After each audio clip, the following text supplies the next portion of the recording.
Chapter 671. Fog Ambush wasn't an AoE skill, but when the target's position was too cooperative, it became an AoE skill. At this time, the mages were very cooperative. They lined up in a line and waved their staffs at Gu Fei and the three soldiers, trying to release spells while enjoying the death of Gu Fei and the three soldiers. As a result, it gave Sword Demon a chance to use Fog Ambush as an AoE skill. Sword Demon's figures suddenly disappeared, and when he reappeared, the first mage standing in a line had disappeared. Fog Ambush was a skill with a strong impact. For the current players, it was a skill that could skip levels. Moreover, Sword Demon was a top-notch assassin with high-end equipment. The small bodies of the mages were like thin paper at this time.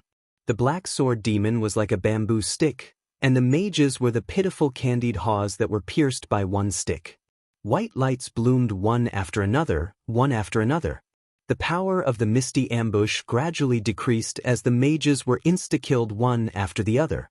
In the end, it didn't have the power to instantly kill them, but the mages were already scared out of their wits. How could they still care about casting spells? They all fled in all directions. Gu Fei's spirits rose as he got a chance to catch his breath. But seeing that there were still a lot of people in the drinking and singing group, with a strong leader like the young master of the Han family, they would not be able to enjoy the glory today. He immediately shouted to the three soldiers, "Retreat!" The soldiers could understand this order, so they got up and ran. With the speed of the soldiers, ordinary players really couldn't catch up. "Don't panic, stabilize the formation," Han family young master said angrily. He didn't train them personally, so it wasn't easy to command them. There would always be unexpected problems. Sword Demon's Fog Ambush was fierce, but there were 20 to 30 people here. His slash couldn't have insta-killed all of them, right? However, these guys were shocked by the candied haws and were in a mess. "Archers, archers, harass!" Han family young master hurriedly called for intercept. The biggest advantage of archers was their range, unlike warriors and thieves who had to be summoned to their sides to fight.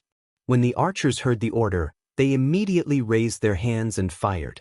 Han family young master was so angry that he spat out blood. "Fuck, why are you shooting those three?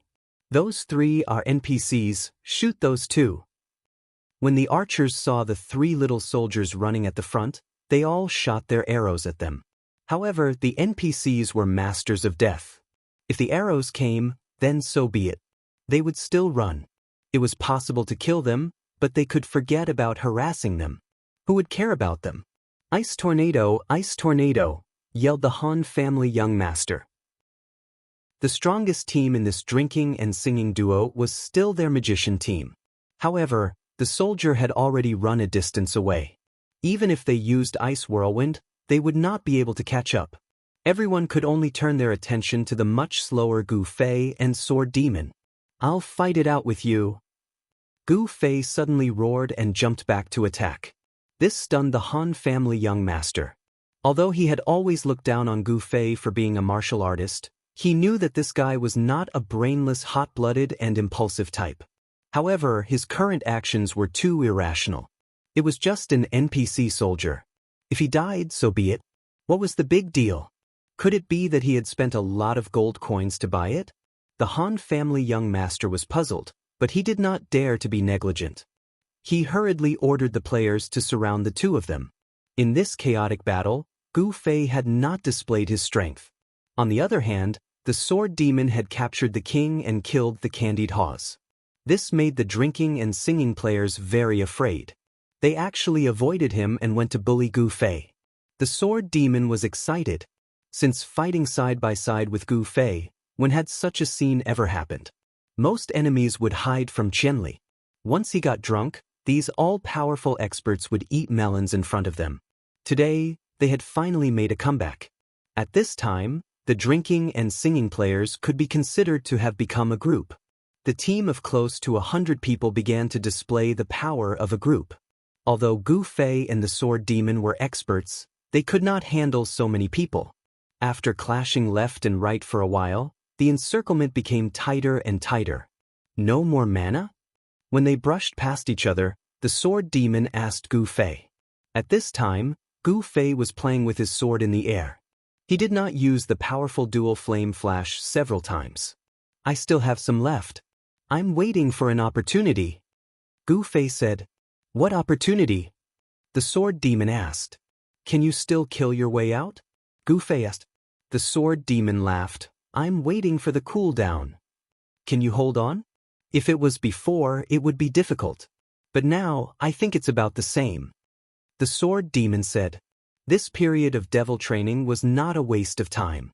Plus, he didn't need to rest in the game. The sword demon played like crazy. He spent an average of 16 hours a day on this. He only used 8 hours for other eating, drinking, and sleeping. Alright, see you in the city, Gu Fei said.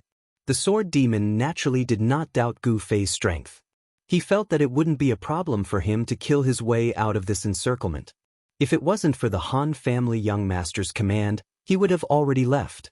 But under this guy's command, the encirclement was always full. There was a perfect system of different professions in every direction. There was not a single weak point. The sword demon looked around.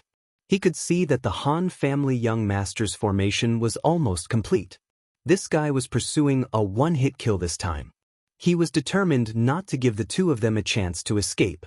The sword demon estimated that the cooldown time of his misty ambush should be within this guy's expectations. This guy should be able to launch the final encirclement before he used this skill. However, the sword demon was also a little prepared. At this time, he had already held a small scroll in his hand. Skill Scroll, Limit Removal. This scroll was inadvertently obtained by the sword demon during these days of hard practice. The effect of this scroll was very powerful. It could remove all the restrictions of any skill. This restriction included requirements, cooldown, time, etc. It meant that the skill specified in the scroll, when released next time, did not need to wait for the cooldown time, did not need to chant or release time, and did not need to consume any mana, energy, or anger. The value of this was not low. The only regret was that it was only a one-time use scroll. Many people liked to save this kind of thing for a critical moment. But the more they had this thought, the easier it was to not use it. Because at a critical moment, they would always hesitate. Is it critical now? Moreover, many people were unlucky because they did not use it. In turn, they would comfort themselves. Hey, I died, but this one-time use treasure is finally useless. It can still be used at the next critical moment. An expert like the sword demon who had seen great storms would never hesitate to use a one-time use item when it could be used. And now, he was ready to use this limit removal. In fact, with this scroll, his misty ambush could be said to have no cooldown. He could have broken out of the encirclement a long time ago. However, he also had this thought of using it at a critical moment. It was just that he would firmly execute it, unlike many people who would have those superfluous thoughts. Seeing that the Han family young master's layout was completed and he was about to launch an all-out attack, the sword demon called out to Gu Fei, "Let's go." And, slow down. The two of them greeted each other as if they had just finished a meal. The sword demon threw the scroll, limit removal, and designated misty ambush. The skill was instantly released unconditionally. The sword demon was not careless either. He lifted his dagger and a black shadow flashed out. He was too lazy to use the little bit of stealth in the middle and directly killed his way out. There were only about 100 people here. There weren't many layers of encirclement. The sword demon had long seen these people, so he had been playing with them for so long. At this time, once the skill was used, there was another white light. The sword demon's cross-level skill, high-end equipment, and perfect points added, the explosive attack power was above Gu Fei's magic damage. Gu Fei couldn't insta-kill him now, but in front of the sword demon, he still couldn't escape. Ah! There were screams all the way, but only half of the people had been teleported away. The sword demon pierced through the encirclement and left without looking back. Many people looked at the Han family young master with great sadness. Didn't you say that his skill was on cooldown? The Han family young master was also at a loss. He did take the cooldown of the sword demon's skill into consideration, but no matter how much he calculated, he couldn't have calculated that the sword demon had recently obtained such a thing. The sword demon was not Yutian Shenming or unscathed in battle. He definitely had to show off what he got, so no one knew that he had such a skill scroll on him. The sword demon rushed out for a while and looked back. No one was chasing him. He had used the fog ambush and then sprinted away. It was impossible to catch up even if he wanted to. The Han family young master would not expose a flaw in his formation just to chase him. The first thing he did was to immediately arrange for people to fill in the gap left by the sword demon after he broke through. To prevent anything strange from happening to Gu Fei, he quickly launched an encirclement. The Han family young master also calculated Gu Fei's mana very clearly. After disarming the trap, he used double flame flash twice, teleportation once, and lightning once. With such consumption he should still have a big move left, but this guy didn't use it. It seemed that he was preparing to use it when he broke out of the encirclement. But there was another problem. This guy rushed back on his own accord, and it didn't look like he was going to break out of the encirclement. What was he planning? This formation, there are no flaws at all. The Han family young master praised his own formation. But in view of the unexpected situation that happened to the sword demon just now, he was not sure whether Gu Fei would also have some tricks up his sleeve. Encircling Gu Fei in the center of the encirclement, everyone distanced themselves, and then the mages would bombard him. Such a scene was, of course, perfect, but would Gu Fei give him such a chance? He stuck close to them like sticky candy, always drilling into the densest part of their group. One of the mages in Singing Wine was a little impatient. He shouted in the channel, "Try to hold him back. Our mages will directly bombard him. Anyway, he won't lose levels if he dies. You guys have to work hard to run." The Han family young master had not even said to use this move of sacrificing one's own people, but someone was already ready to use it. A few melee players were also very conscious and decided to sacrifice themselves to show Qianli what they were capable of. Seeing that the mages were waving their staffs and about to cast their spells, the Han family young master's mind suddenly lit up. He hurriedly stopped them. "Stop, don't cast your spells." Some people stopped, while others had already cast their spells. It was too late to stop them. At this moment, Gu Fei suddenly swung his sword, and the few players who thought that they had already entangled with him were immediately left behind by him. Gu Fei had already rushed to the other side to stir up trouble, but the spells would not chase after Gu Fei. They landed on the spot and hit the few comrades who had volunteered to sacrifice themselves. Fortunately, most of the people heard the Han family young master's words and stopped attacking. A few of them took a few hits and did not die. The Han family young master saw that this was good. It saved him a lot of trouble, so he simply said in the channel, "See, this is his plot." In the end, there were still people who did not understand and asked, "What plot?"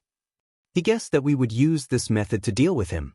He pretended to be entangled and lured us to cast our spells. Then, he escaped and used the spells to blow up our own people. The Han family young master said. The players who treated alcohol as brothers recalled the scene and all sighed, "Too despicable." That was what the Han family young master said to the guild members, but he had another thought in his heart. Gu Fei's guess was actually the method that the Han family young master would use. And Gu Fei had always despised this method. He wanted to use this opportunity to make him suffer the consequences of his own actions. This guy was too despicable. The Han family young master's final thought was the same as the others in the guild. Since he had already seen through it, he naturally would not let Gu Fei's plot succeed. The Han family young master did not plan on sacrificing his own people in the first place. Even sacrificing his own people was a method that was used in an urgent situation. Now that the situation was completely under control, there was no need to do so. Shrink the inner circle and surround him. The Han family young master ordered. This was his strategy to deal with Gu Fei. He had clearly surrounded Gu Fei in 2 circles. This was to prevent Gu Fei from using teleportation. Gu Fei used teleportation to escape from the encirclement. However, he could only move half of the encirclement. The outer circle was still there and the inner circle was still there. Before Gu Fei could escape, he was already surrounded again. Without mana, Gu Fei's damage was limited and he could only exhaust himself to death. Therefore, if Gu Fei wanted to use teleportation to escape, it would save him a lot of trouble. On the other hand, if he were to use dual flaming flash to fight to the death, he would be able to kill a few more of Singing Wine's players, but he couldn't run. The young master of the Han clan saw through Gu Fei's thoughts and relaxed. He knew that Gu Fei wouldn't cause any more trouble and immediately gave the order to attack together. Gu Fei moved again and saw that the players had surrounded him. They did not give him any chance to escape. He smiled and lowered the Night Streamer sword. No one paid any attention to his actions. Everyone had been holding back their energy for a long time and were fighting to be the first to attack him. If not for the fact that the weapons in their hands were very valuable, many of them would have already thrown them at Gu Fei's face. Gu Fei glanced at the group of people who had pounced on him. He chuckled and said to them, "Fire!" While everyone was still in a daze, they were already brandishing their weapons at Gu Fei. Suddenly, the ground beneath their feet heated up. In an instant, the entire inner circle was engulfed in flames. This time, the flames didn't rise and fall. Instead, a large white flower bloomed in the center of the circle, with Gu Fei right in the middle of it. He opened his mouth to laugh, but before he could do so, he disappeared along with a bunch of other players in the white light. A deathly silence ensued. Everyone's eyes were wide open as they watched the lively crowd disappear just like that. Only a few thick-skinned defensive warriors were left. They held their shields in their hands as they stood there in a daze, looking at the flames beneath their feet that were dancing around them. Everyone looked at each other, then suddenly turned to stare at their commander, the young master of the Han family. The Han family's young master's face was also very ugly. The moment everyone died, he immediately realized that he had been tricked. He had been tricked, a big one at that. He wanted to set up a perfect encirclement and exhaust Gu Fei to death. However, he didn't know that during the encirclement, Gu Fei was the one who was exhausting them. Originally, they weren't afraid of exhausting them because they had a cleric. However, in such a chaotic situation, the clerics were very limited. The parallel world wasn't like normal online games, where there was a row of heads and the player could go and farm skills as soon as they saw that the health bar was low. The requirements for the clerics in the parallel world were very strict. A lot of things had to be observed and judged by the players themselves. Fortunately, the system also gave them some subsidies. Just like how the archers received subsidies for their shooting, the clerics would receive a lot of feedback from the system that they needed to be healed. Even so, the clerics still had to observe who was injured. During the healing process, they had to be able to see the target of their healing. Therefore, in the situation just now, the clerics were limited, especially when Gu Fei led them to run. Even if the clerics were in a reasonable position at the beginning, it would still be a mess if they ran and didn't run.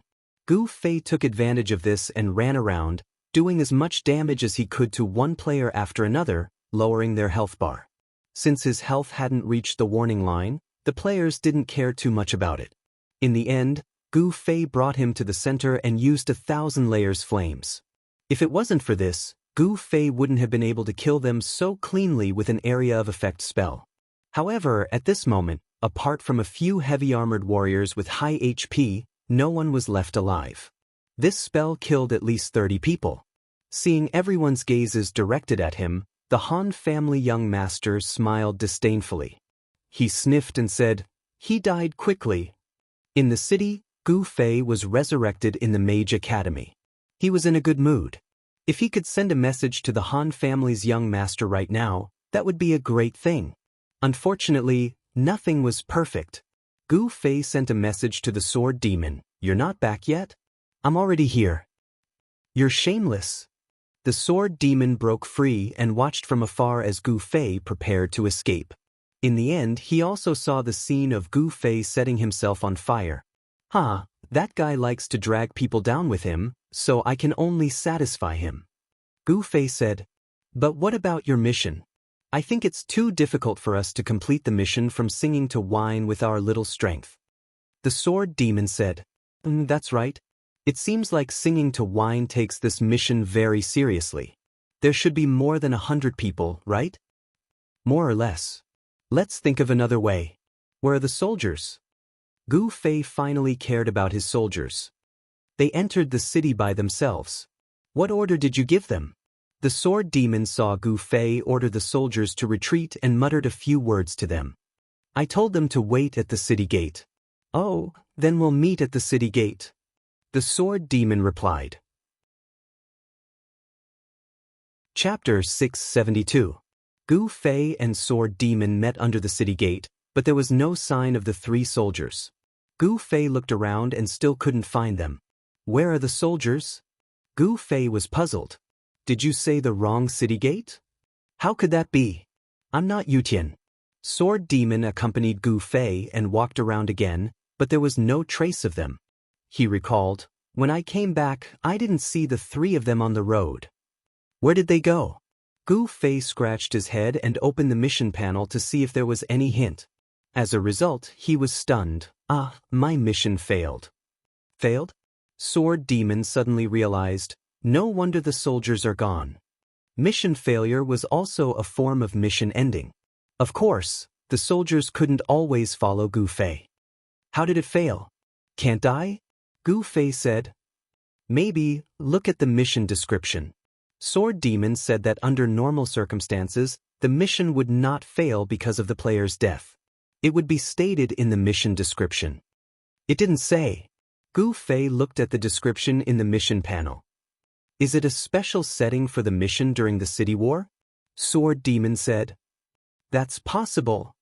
Gu Fei could only agree with this guess. In the battle just now, besides death, Gu Fei couldn't find any reason to fail the mission. Go back to the place where you received the mission and see if you can still receive it. Sword demon said. Well, I'll go take a look. Gu Fei responded and went to Cloud City's council hall. The council hall was still the same. This time, Gu Fei entered the guard with familiarity. At a glance, he saw the three soldiers who had fought side by side with him. At this time, they returned to their original position without a trace. Gu Fei called out to them, but the three didn't respond. It seemed that with the end of the mission, the three soldiers had returned to a state where they had nothing to do with Gu Fei. Gu Fei carefully searched through the small group of soldiers. He could not find the soldier who had been sacrificed. Perhaps the system had replaced him with a new soldier with the same appearance. In the end, these soldiers were just a pile of data. When the captain of the Cloud Guard saw Gu Fei this time, he didn't have the same enthusiasm as before. Instead, he looked very serious. Gu Fei went up to talk, but the NPC pulled a long face and scolded him. This intelligent NPC actually used Gu Fei's mission failure as an excuse. This was something Gu Fei didn't expect. Gu Fei could only patiently wait for him to finish scolding. This NPC didn't mind Gu Fei's attitude at all. After completing the scolding procedure, he began to follow up. He gave Gu Fei a choice: do this mission again, or accept a new mission. Gu Fei didn't hesitate and chose to do it again. As a result, the system announced that doing it again wouldn't be so easy. This time, the difficulty would be increased. Gu Fei was puzzled. This mission was a confrontation between players. The system couldn't say whether it was difficult or not. Did the system care whether Song and Wine sent an expert or a rookie to defend? As a result, when the guard team leader gave the order, Gu Fei understood. So it was waiting for him here. In the previous mission, Gu Fei was given 4 soldiers as helpers, but this time, he was given 3. With one less helper, his strength was naturally weaker, and the difficulty was increased from a subjective point of view. However, Gu Fei did not care about the difficulty increase at all. He didn't think that the mission would fail if he died. He was originally prepared to bring 3 soldiers and come back again. Now that the mission had failed, he came back to reclaim it. To Gu Fei, giving 3 soldiers was equivalent to running errands and wasting a little time. In his heart, he already thought that he was missing a soldier. And the soldiers sent every time were obviously random. This group of soldiers were all dressed the same except for their faces. Their skills and strength were definitely about the same. Gu Fei brought the 3 he was already familiar with and asked the captain. In the end, the captain ignored him. It seemed that there was no such setting. Gu Fei could only lead his 3 new comrades out. The mission has been received again, but this time it's only given to 3 soldiers. Look at his design. If he fails again, he may give 2 next time. Gu Fei told the sword demon about the process. After listening, the sword demon said, "Since you can take other missions, why don't you change to another one?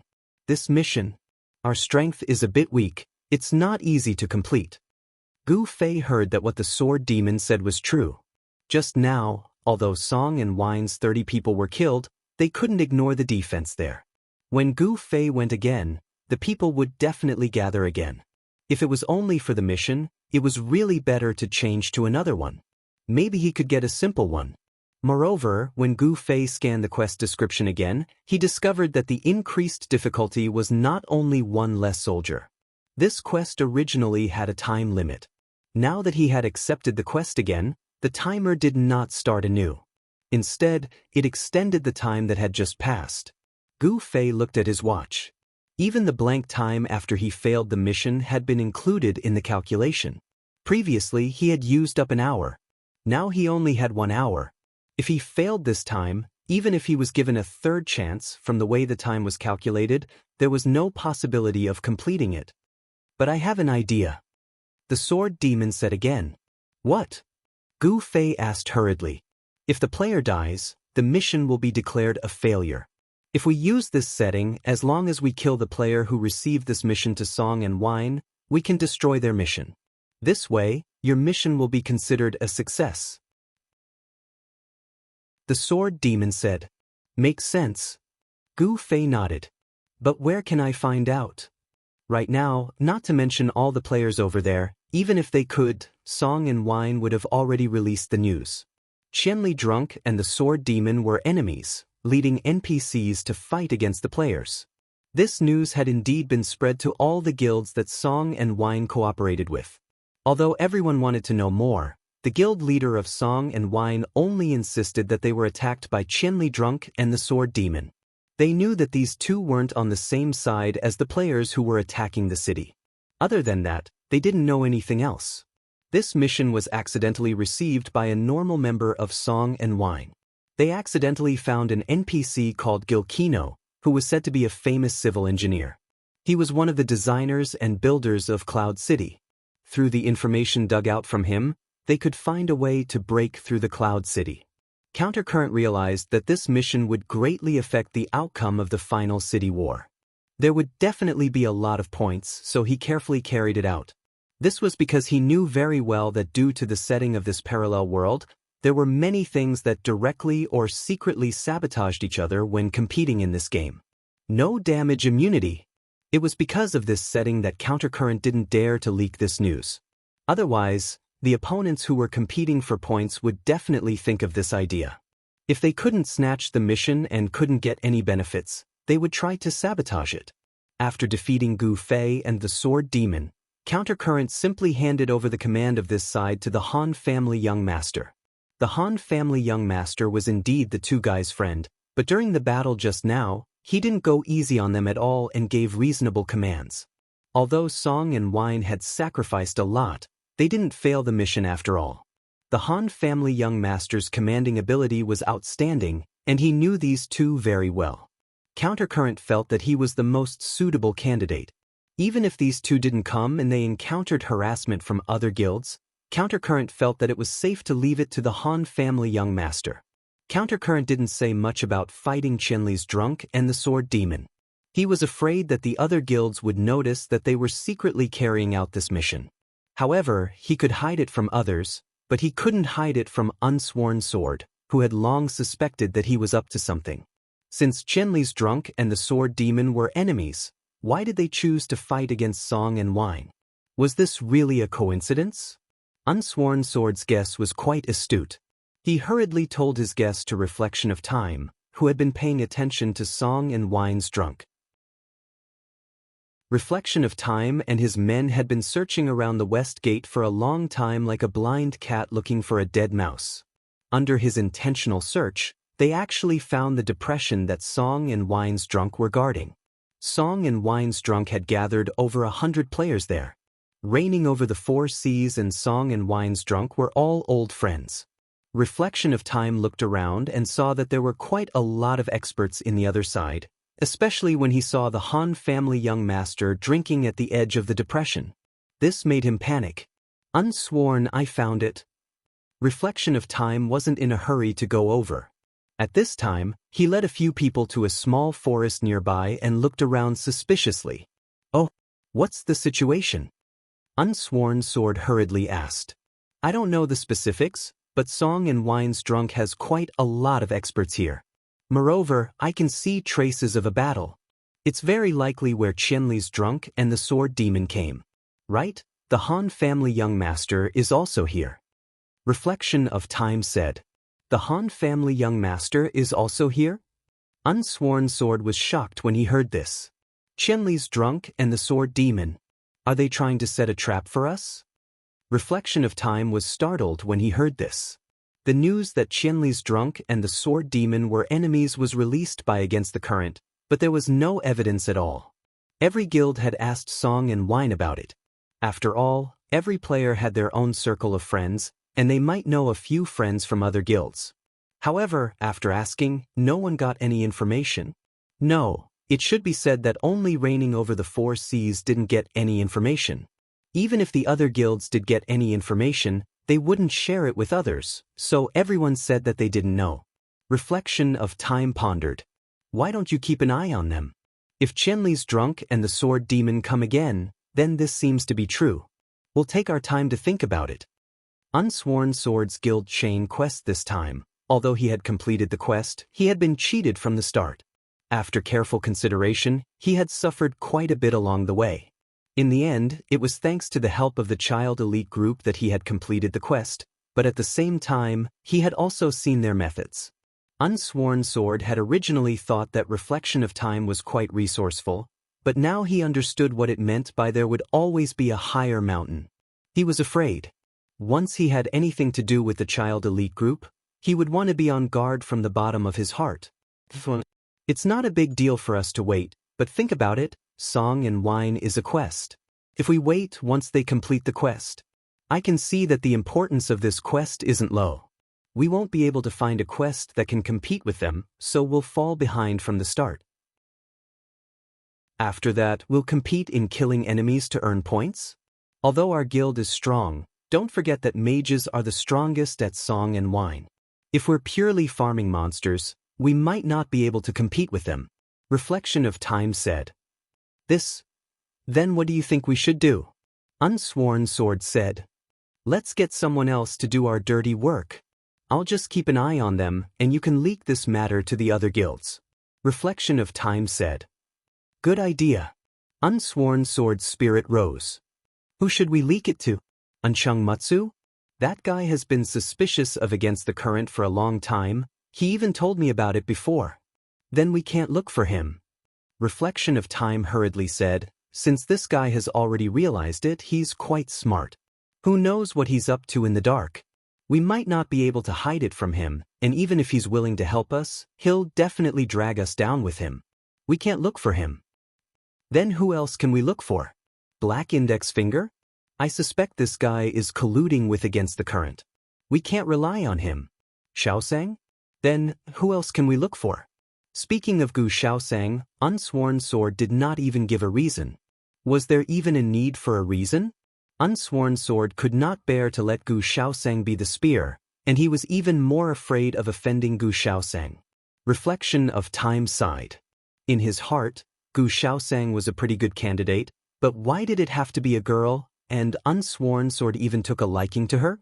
Since the big guilds had no chance, he could only look for other guilds. Reflection of Time had already thought of a candidate, and then sent a message to Unsworn Sword. Black Rose, what do you think of that guy? Oh, Unsworn Sword knew a few normal players, but he did know quite a few guild leaders. Although Black Rose was reduced to a meat pie and a laughingstock today, his guild, Spear and Rose, was still a level 4 guild, and he had some strength. Based on Unsworn Sword's understanding of this person, and his enthusiasm for stealing points today, he was a good candidate. Oh, he's not bad, Unsworn Sword replied after thinking for a while. There's also White and Black, I think he's not bad too, Reflection of Time said. His guild is pretty good. Unsworn Sword said. That's right, and this guy just spent a lot of money to change his equipment before the currency update. Actually, he just wanted to change his color, but when the currency update came out, he was dumbfounded. Now he has nowhere to vent his anger. Unsworn Sword understood the meaning of reflected years. He meant that white and black were currently in a stage where they had psychological problems and were more susceptible to provocation. If these two guilds worked together, they might not be able to contend against Singing to Wine, but it wouldn't be difficult to destroy Singing to Wine, which was just one of their missions.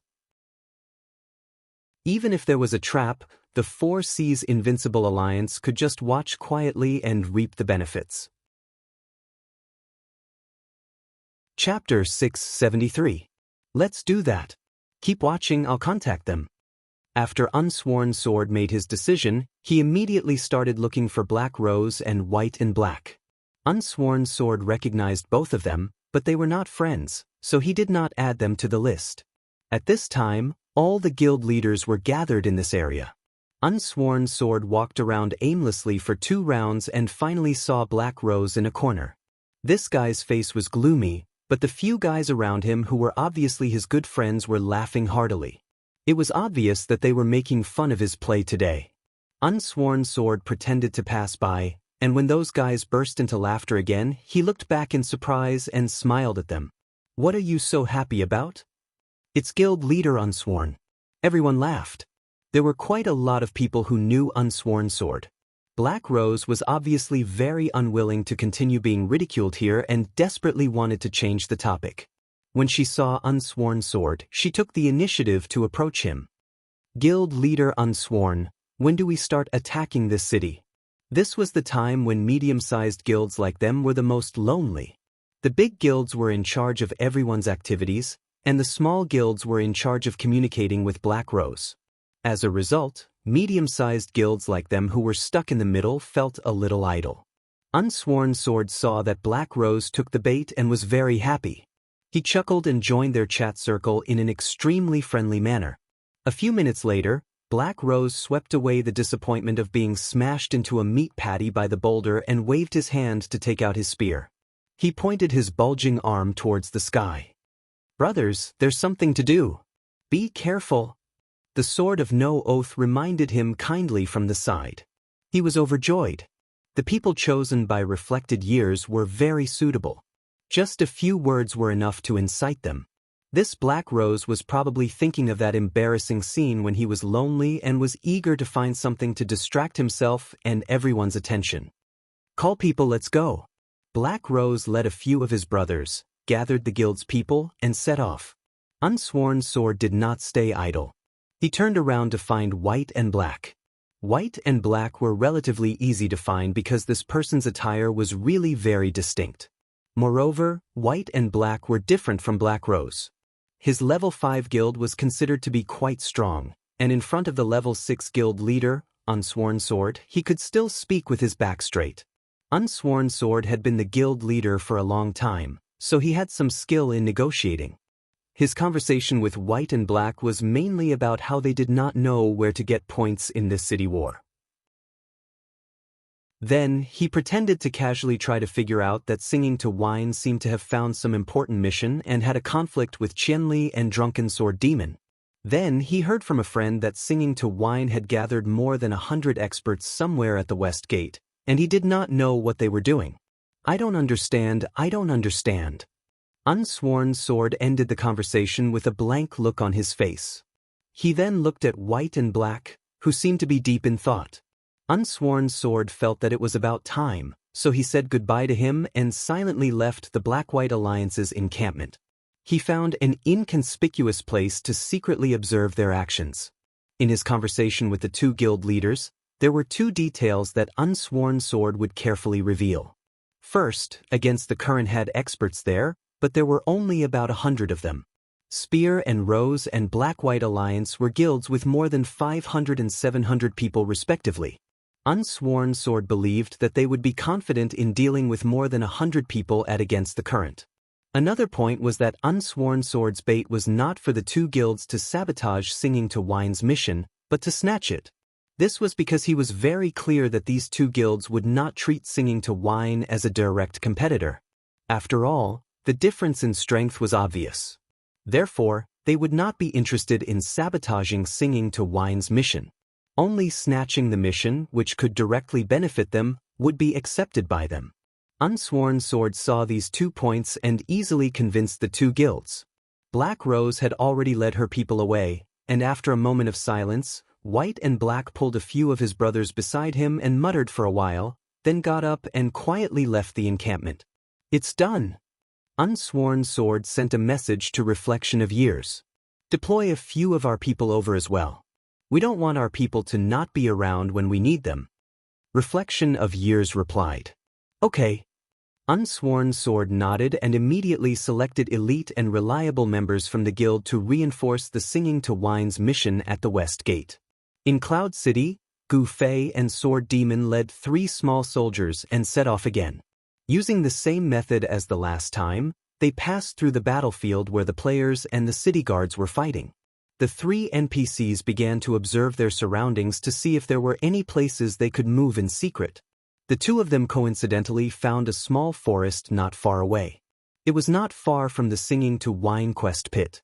After discussing with the Sword Ghoul, Gu Fei and the Sword Ghoul decided to sneak over there first and wait for an opportunity to strike. When we were killing them just now, did you see that NPC? Gu Fei asked. You mean that civil engineer? Sword Demon said. Do you think if we directly kill him, does it count as completing the mission? Gu Fei asked. In your mission description, it seems to be rescue, right? Sword Demon wiped his sweat. Oh, it's... Gu Fei looked at it again. It was clearly written, rescue. But if we really have to rescue them, then the method I just came up with is, killing the other party's quest player will only ruin their quest. It doesn't mean that my quest will be successfully completed. Gu Fei said. Rescue? With this kind of content, does it mean that we still have to escort him back to the city? Sword Demon guessed. Gu Fei couldn't help but look back at the chaotic battlefield. He will listen to us and change his equipment, right? I don't know. Sword Demon said. As they spoke, the 2 of them made a circle and arrived at the small forest. They stepped into the forest and moved in the direction of the mission pit. Gu Fei looked at the time. There's still 34 minutes. It's very urgent. In such a short time, if we save him, will there still be time to send him back? Sword Demon was puzzled. From this, it can be seen that there shouldn't be a need for an escort. Gu Fei said. Don't underestimate the shamelessness of the system. Sword Demon said sincerely as a battle-hardened person. There's someone. Gu Fei suddenly stopped talking and sent a message to Sword Demon. At the same time, he reached out and pointed forward. At the edge of the front, a few guys were very carefully hiding behind the trees, peeking out from time to time. Who is it? Sword Demon replied. Take a closer look. Don't make a sound. Gu Fei said. Sword Demon nodded. Gu Fei turned back and ordered the 3 guards to stand by. Gu Fei really didn't trust the stupid guards with this kind of sneaky thing that couldn't make a sound. The 2 of them paid attention to their feet and quietly approached those guys without making a sound. Sword Demon leaned forward and looked at the guy's side profile. He sent a message to Gu Fei. Reflected Years, the person who roamed the world. What are they doing here? I don't know. What should we do? Kill them. Gu Fei said. Let's keep Reflected Years and ask about the situation? Sword Demon suggested. Okay, then quietly kill them one by one. Don't let him notice. Gu Fei said. That's difficult. What's difficult about it? Just act quickly. 2 for each person. Which 2 do you want? Gu Fei said. Let me see. Sword Demon was very cautious. He quietly appraised each person and chose the one he was more confident in. The ones that Reflected Years brought out to scout were naturally characters with high mobility. These characters had weak health, so it was convenient for Gu Fei and Sword Demon to assassinate them. The 2 of them had finished their assignments. These people still didn't know that the god of death was behind them. Gu Fei waved his finger and the 2 rushed forward. Gu Fei used teleportation and suddenly appeared between the 2 of them. Before they could react, Gu Fei's dark streak sword swung left and right like a whip. Flames flew from left to right in front of Gu Fei and the two were hit by the white light. On the sword demon's side, he quietly went behind one person and used staggering blow.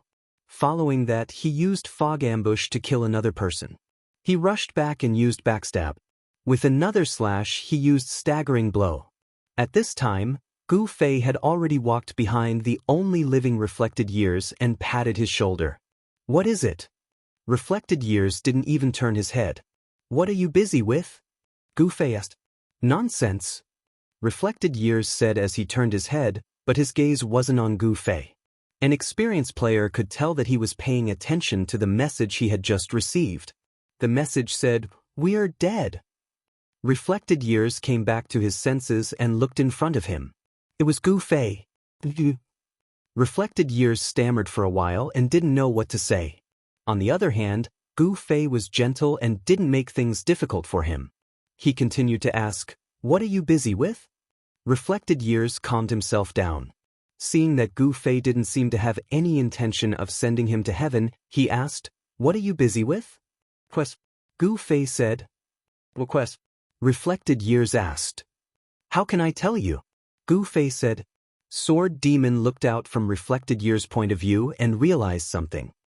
"Are you monitoring the people who are drinking and singing?" Looking out from Reflected Years' point of view, he had a panoramic view of the quest pit area. Sword Demon was also a guild leader.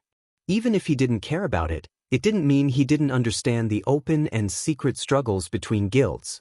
He instantly knew that Reflected Years didn't have good intentions.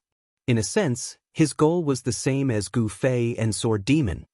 "This place is really a good place to secretly observe this place," Gu Fei said. "Yeah." Time's reflection forced a smile. "Isn't everyone here?" Gu Fei nodded. "You like this place, we also like this place. Where's the Han family young master?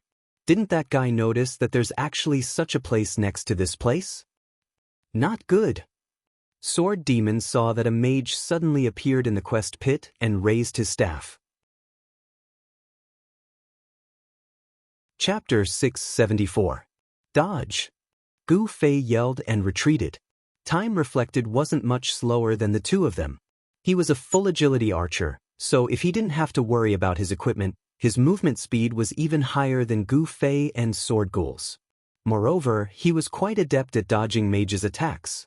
With a flick of his leg, he dodged and left Gu Fei in the dust. The Mage's AoE spells exploded behind the three of them like bombs, chasing after them.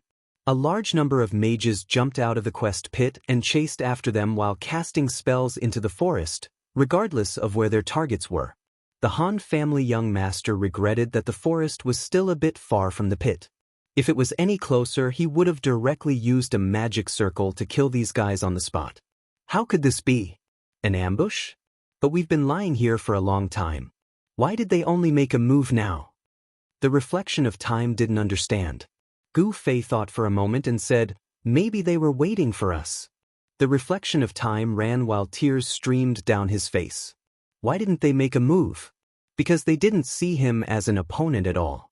They were waiting for these two experts. "There's a thief in the forest," said Sword Demon.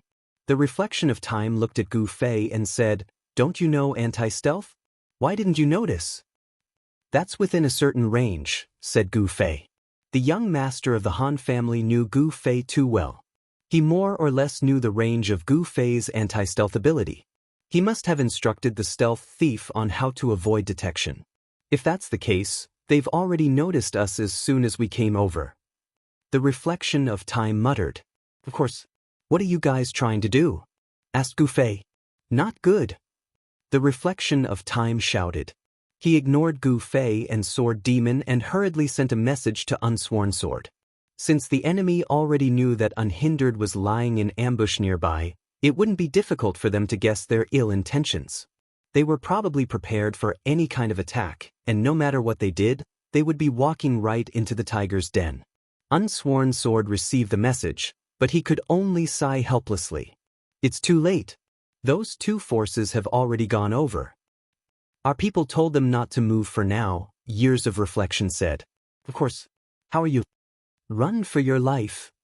Just as Reflection Time finished speaking, Gu Fei suddenly pressed down on his head.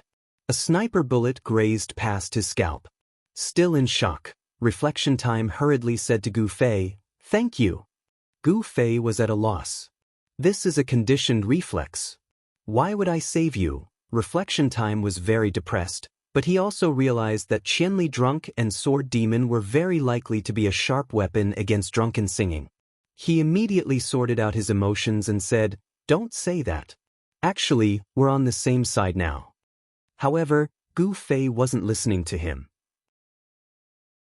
After looking around, he said to Sword Demon, "Is the forest surrounded? It wasn't when we came in. Even if they wanted to surround us, they wouldn't be so fast. They can't stop us if it's just archers and thieves, but we have to be fast." Sword Demon said, "Quick, quick, quick. Soldiers, come here." As they continued to run, Gu Fei called out to the 3 soldiers who were still in a daze in the forest. The soldiers rushed over. Reflection of Time was stunned. Although Gu Fei and Sword Demon didn't pay attention to him, he still followed closely behind them. "Which way?" Gu Fei asked. "This way. There doesn't seem to be a good place to hide," Sword Demon said. "Follow me, I know one." Reflection of Time finally got a chance to let the 2 hear his voice. As expected, the 2 looked at him and said in unison, "Lead the way." Reflection of Time rushed at the front, with Gu Fei and Sword Demon on the left and right. There were still sorcerers bombarding them from behind, but as the 3 ran, the distance between them was getting farther and farther. Although the pursuing swords and arrows were endless, it wasn't too difficult to escape as long as there weren't too many obstacles in front of them. As soon as they rushed out of the small forest, Gu Fei suddenly had an idea. "Got it. Come here." After saying that, he led the soldiers and Sword Demon to the battlefield tens of meters away. Reflection of Time led them in another direction. He was still talking when he suddenly turned around and found that the group of people weren't following him. They were running in another direction. "Hey! I'm here!" Reflection of Time shouted. How could they be wrong? What were these fellows' eyes doing? In the end, Gu Fei and Sword Demon looked back at him, ignored him, and continued to run. Reflection of Time was going crazy, but he really wanted to borrow the strength of these 2 guys, so he stubbornly chased after them again. "2 big bosses, where are you going?" The reflected youth waved his hands and shouted as he chased after them. In the end, the 2 of them, along with 3 soldiers, directly entered the battlefield, which was filled with the sounds of killing. Reflection of Time was startled and reacted. If these 2 people were from the system, the guards on the battlefield naturally wouldn't attack them, and the players wouldn't attack them if they thought they were players. This battlefield was really the best place to protect them. But what about himself? If he encountered a guard chasing him, who would save him? Reflection of Time hesitated for a moment, but finally gritted his teeth, stamped his feet, and rushed in. On this side of the battlefield, the players were fighting intimately. Reflection of Time hid from the guards while searching for the whereabouts of Gu Fei and Sword Demon. Along the way, an old player shouted at him, "Brother, retreat. Brother, 3 o'clock. Brother, finish him off." Reflection of Time didn't dare say that he wasn't here to fight, so he had to cooperate from time to time. In such a difficult situation, this guy relied on his good observation skills and tried to go to places where there was no danger. He actually didn't die, and even helped him find Gu Fei and Sword Demon. Shameless. Reflection of Time couldn't help but curse in his heart. On this side, Gu Fei and Sword Demon were also fighting happily with 3 guards, but Reflection of Time recognized these 3 guards. They were the 3 soldiers that Gu Fei had just led, and they completely obeyed his orders. These 2 guys were acting here. Reflection of Time raised his head and looked out of the circle. The people from drinking and singing had also chased them all the way, but in the face of this chaotic battlefield, they finally stopped, casually looked around, and retreated. "Brother, what are you spacing out for?" At this moment, a guy who was in the middle of a battle slipped past Reflection of Time. Seeing that he was looking around, he didn't stop and waved the sword in his hand to deal with the enemy while bumping Reflection of Time with his butt. Reflection of Time raised his bow to support him, but saw this guy fall to the ground with a sword and die on the spot. Reflection of Time didn't dare to provoke the guards anymore. Only now did he know that Gu Fei and the others were acting for the players around him. Otherwise, if he just stood there like a fool, there would always be enthusiastic players coming to greet him. "I'm coming!" Reflection of Time roared. He didn't dare to challenge the powerful guards. This guy also went to Gu Fei and Sword Demon's side, wanting to cooperate with them in a 3v3. He found a guard and called out to him. But when Gu Fei gave the fake order, he didn't include him. Plus, he was from an opposing faction, so how could Gu Fei's soldiers be polite to him? Seeing someone attack, he retaliated. How could Reflection of Time have the ability to fight in close combat? He was chased and cut by the soldiers. "Qianli, brother Qianli, hurry and save me." Reflection of Time hugged his head and ran like a rat, shouting anxiously. Gu Fei laughed for a while, then told the guards to stop. Reflection of Time let out a long sigh and didn't dare to move. He could only move closer to the two of them. "You two, what are your plans? Why don't you tell me what your plans are first?" Gu Fei said. I just said, in a way, we're on the same side. I don't need to know what your goals are, but as long as we can disrupt the quest for singing for wine, I think I can make things convenient for you too." Reflection of Time said. Sword Demon frowned. Clearly, he despised Reflection of Time's actions of hindering the other guilds during the city war. Gu Fei didn't show any emotions and just asked, "Oh, what kind of convenience?" Right now, Spear and Rose, as well as the Black and White Life and Death Alliance, these two guilds are planning on fighting singing for wine here. Once this chaos breaks out, won't you two have an opportunity to take advantage of? Reflection of Time said. You're talking about the Black and White Life and Death Alliance? Gu Fei asked. Yes, Brother Qianli also knows of this guild. Reflection of Time said. Of course I know. The guild leader is White and Black, the one who is very interested in clothing. Gu Fei said as he looked at Sword Demon. Sword Demon didn't have any disdain on his face at this time. It was obvious that he was quite tempted, but unfortunately, this was the opposite of Reflection of Time's wishes. He wanted to go against White and Black, who Reflection of Time had placed his hopes on. Ahem, then what do you think we should do? Gu Fei asked. Right, since Singing for Wine already knew that I was there, then they might be prepared for these two guilds' actions. But no matter what, with so many players fighting, it will be a chaotic battle. Won't the two of you be able to complete your quest in this chaos? Reflection of Time said. Yes, it's possible. Gu Fei nodded. And we've just run out, so they definitely won't expect us to turn around and attack again. Reflection of Time said. That's hard to say. Gu Fei and Sword Demon both thought of someone. Hee, if we don't try, how will we know? Reflection of Time said. Okay, then let's try. Gu Fei nodded. Where will those two guilds come from? This? I'm not too sure. Why do you ask? Since we know that the enemy is prepared, why do we need to go in? Let's intercept them first, and then we can plan it out. Gu Fei said. If that's the case. But these two guilds might not be in the same place. Reflection of Time said. If we intercept both guilds, we might not be able to make it in time. Let's find the stronger guild. Which one of them is stronger? Black and White Life and Death Alliance. Reflection of Time said. Okay, then it's this one. Quickly contact them and find out where they are. Gu Fei said. I'll try. Reflection of Time still had friends in the Black and White Life and Death Alliance. He sent a message, but the other side hesitated and refused to say. Reflection of Time became anxious and shouted, Who doesn't know that you guys want to do the Wine for Songs quest? I want to help you guys right now. I just happened to bring people here for a quest. I think Wine for Songs has already made arrangements. I'm reminding you guys to be careful. Don't be ungrateful. Arrangements? How could this be? They know we're coming? I think so. I happen to have two friends here. I'll introduce them to you guys. You guys can work together. Maybe things will turn for the better.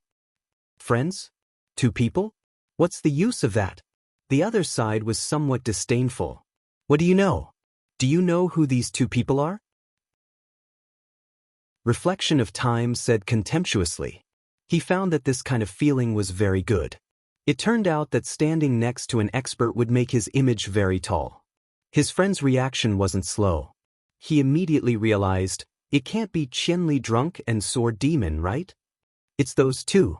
Think about it, these two people messed up wine for songs once before. You still say they don't have any power? But aren't they from the system? Aren't people from the system also human?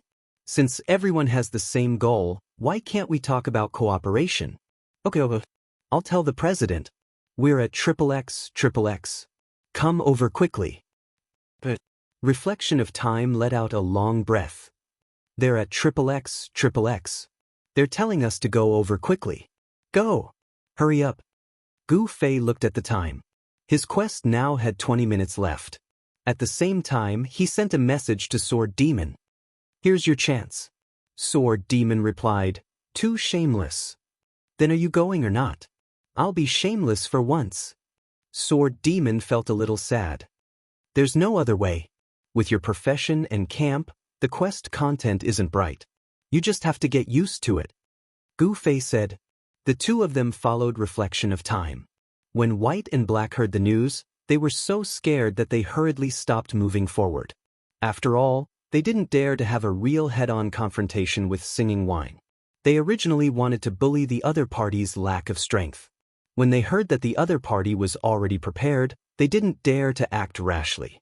Have you all taken off your badges? White and Black turned around to remind everyone. This time, they didn't bring all of them.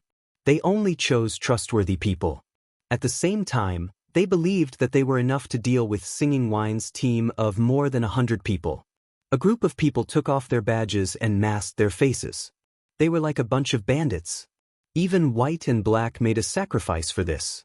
Their signature white and black attire had been changed. White and Black waited in such a place with their people. Soon, reflection of time led Gu Fei and Sword Demon over. White and Black hurriedly came over to greet them. Before they could say anything, Gu Fei and Sword Demon suddenly jumped out. Gu Fei used dual flame flash and Sword Demon followed up with a slash. White and Black didn't understand what was going on before they were sent away. Gu Fei and Sword Demon immediately turned around and ran. A large group of people from the Black and White Life and Death Alliance finally reacted and chased after them with a roar. Reflection of time stood in the crowd and looked at the sky in a daze. What the hell was going on? Chapter 675. Reflection years had yet to recover from his shock. Half of the Black and White Life and Death Alliance chased after Gu Fei and Sword Demon, while the other half surrounded Reflection years. Of course, they knew that this person was from Reigning the World, the #1 guild in Cloud City. However, as a gamer, there was no reason for them to not fight back. There was no punishment for dying, so Reflection years had to worry about not himself, but the relationship between his guild and Black and White Life and Death Alliance. After this incident, Black and White Life and Death Alliance would definitely hate them. Brothers, listen to me, I was fucking tricked too. Reflection years shouted at the top of his lungs, but he was not as fast as the other party's sword. By the time he finished speaking, he had already respawned at the revival point. Unsworn sword, fucking Reigning the World isn't done yet. At the same time, Unsworn Sword suddenly received a message. Just like how many people knew him, he did not know many people. Many people had him in their friend list, but it did not mean that the other party was on his friend list as well. Sometimes he could not send messages, but he was happy to receive them. Unsworn Sword was still confused and could only laugh. What's wrong, brother? What are you talking about? Who the fuck is your brother? Just you wait, this isn't over. White and Black had been in a bad mood recently, and this time, he was tricked again. There was no loss in death, everyone knew this, but as a young man of the new era, he could not only focus on those material things, he also had to pursue spiritually. White and Black's spirit was severely damaged, and he obviously lost his mind. He started to curse at Unsworn Sword. There was no filter for curses in the parallel world. White and Black were like a shotgun, and Unsworn Sword quickly became angry. He still did not know what was going on. Just as he was about to say a few harsh words, Reflection Year's message finally arrived. There was a cause and effect, and Reflection Years needed some time to arrange the message, right? Unsworn Sword's reaction was really fast. He immediately copied Reflection Year's message and forwarded it to White and Black. In the end, White and Black replied coldly, "Bluff, keep bluffing." Unsworn Sword had been scolded for a long time, but he was still enduring it. Even though he could only receive messages and not see the person himself, he could imagine Bai Jiahe's sarcastic look when he said those words. In a moment of anger, he replied angrily, "What nonsense are you talking about? Do you think I'm afraid of you?" It was up to them to believe it or not. "If you want to cause trouble, we'll accompany you." "All right, just you wait." Ever since he had been killed, he had been thinking about how to take revenge. He had also thought of some devious ideas. He immediately issued orders in the guild channel. Hunt me down? What was the point of chasing after him? Those two were just tools to kill. The real mastermind behind the scenes was the 4Cs.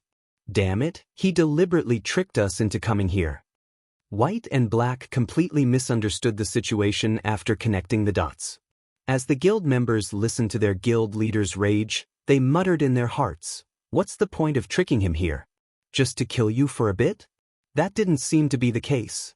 That was what everyone was thinking, but at this moment, no one made a sound. How did it go?